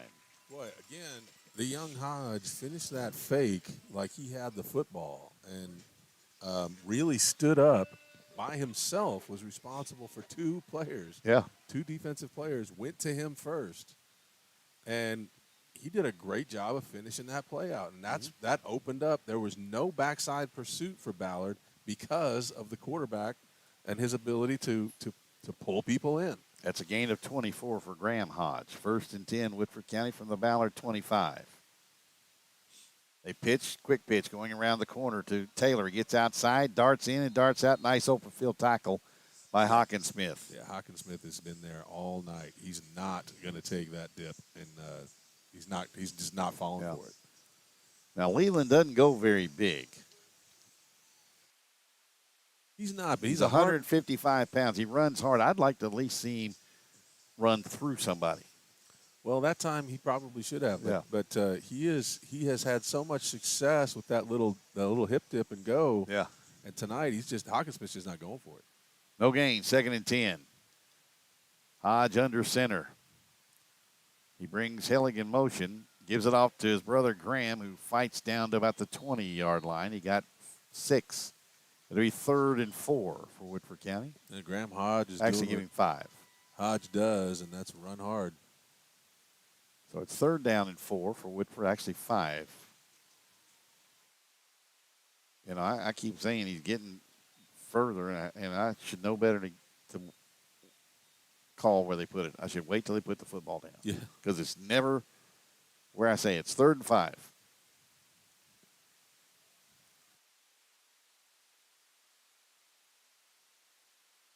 It has been all Ballard here in the second half. Woodford County trying to put some points on the board. They give it off to Hodge. He's going to get down to about the 18, so it'll be 4th and about 3 now. Now, if you're the younger Hodge here, what you just saw was exactly what you want to see, is everybody crashing down. Unfortunately, it wasn't 2nd down. Yeah. But you want to see that exact thing. Now, Woodford County loves to run to the short side of the field in these kinds of situations. They only gave him a yard, 4th and 4. So we'll see what happens here. They love the short side run here, and they have Taylor to the right as the wingback. Hodge under center. Fakes. Has a man open down the middle of the field. Incomplete. Now, that time, Hodge just doesn't have the arm. He's got and that's a freshman, every single time. Yeah. You got to stand up. Don't know too many Tim Couches that are that strong No. as a freshman. And he's got to get his arms up, set, and throw. And well, he had a guy running free down the middle of the field. That was Leland Taylor. He just didn't step into it, and his arm strength wasn't going to get it there because there was a defender between him and Taylor. Get a whole new group of people in for Ballard. Yeah, Ballard looks like they're going to be happy with what they've got, and they're going to run their offense. They still got their starting running backs in there. Yeah. No, it's 12, it looks like. Nope. I think that's number 12. I can't tell from here. The quarterback should be Noah Barnett. 22. They give it off to 22.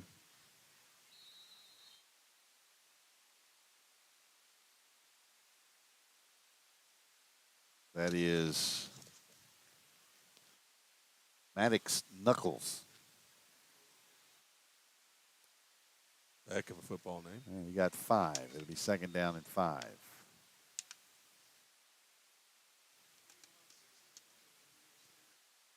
New guys in for Woodford County.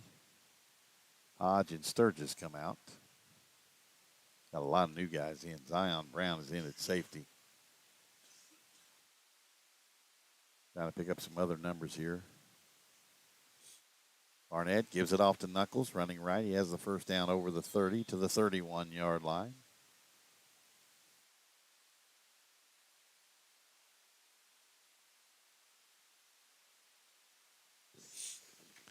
It'll be 1st and 10, Woodford Ballard from their own 31-yard line.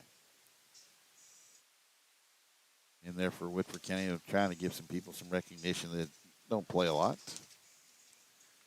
Christopher Reed here is at the near corner. Elias Tackett is in. It looks like or is that Sam Hash? Can't tell.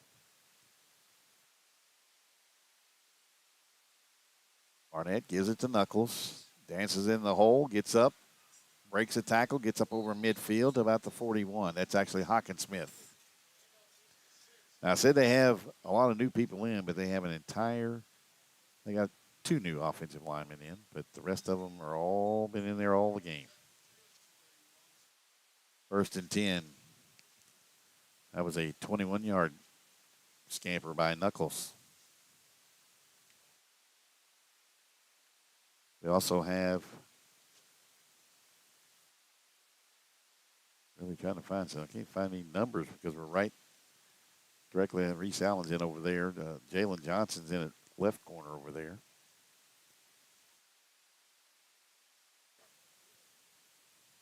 Barnett moves the tight end Hetty from left to right. They give it off to Hawkinsmith. He's dropped in the backfield. We went down and late whistle. Yeah, late whistle. Somebody hurt doing that. His knee went down at the 48-yard line, so he's a loss of 4 to be 2nd down and 14. Because everybody's taught to play to the whistle, and then it doesn't come, and then you hit somebody, and you actually get lost a 3. Then you hit somebody, and you get flagged for it. Or you get somebody hurt, or both. Sam Hash is in over here at one corner. Let's see, 59 for Woodford County. That's not Woodside. Who is that? Might be 69. I can't really tell.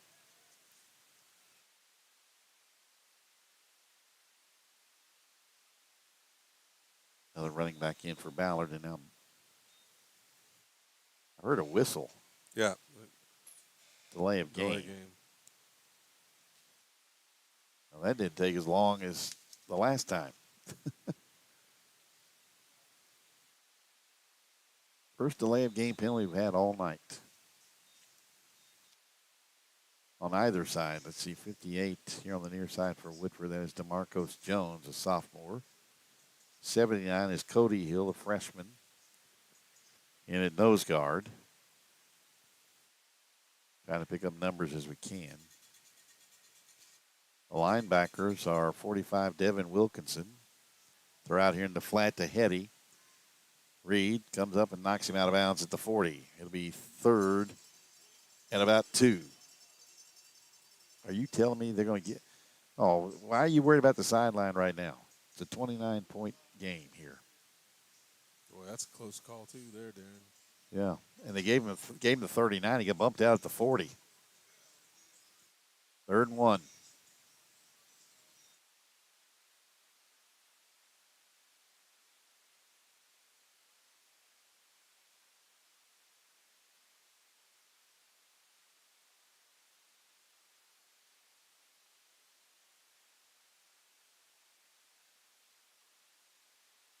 Give it off on the, all this 27. He gets the first down with 2 minutes and 17 seconds to play.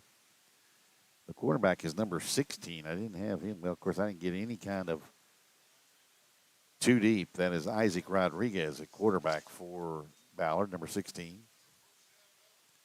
1st and 10, Ballard again from the Woodford County 33-yard line. 2:09 to play.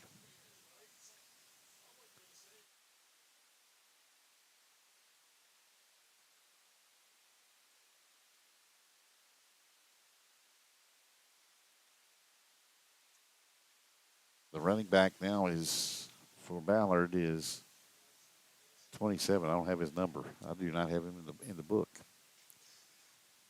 Rodriguez gives it off to him. That's on the tackle. Grayson Hodge on the tackle.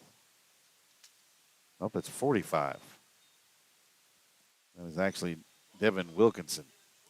Hodge is not in there on defense.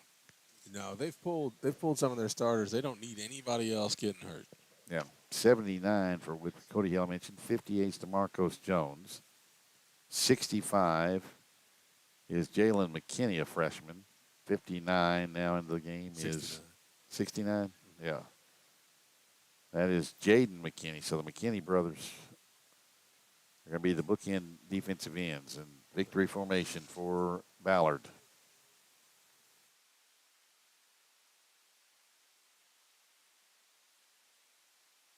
Is that 44 in a quarterback now? Oh, 16.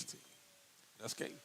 They don't think that they don't need to snap it again, do they? Yeah, they'll need to snap it one more time.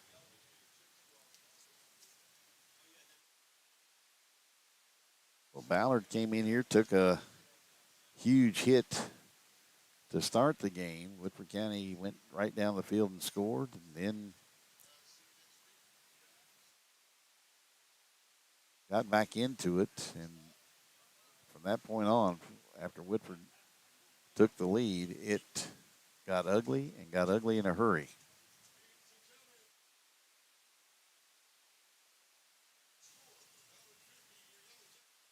(50-21).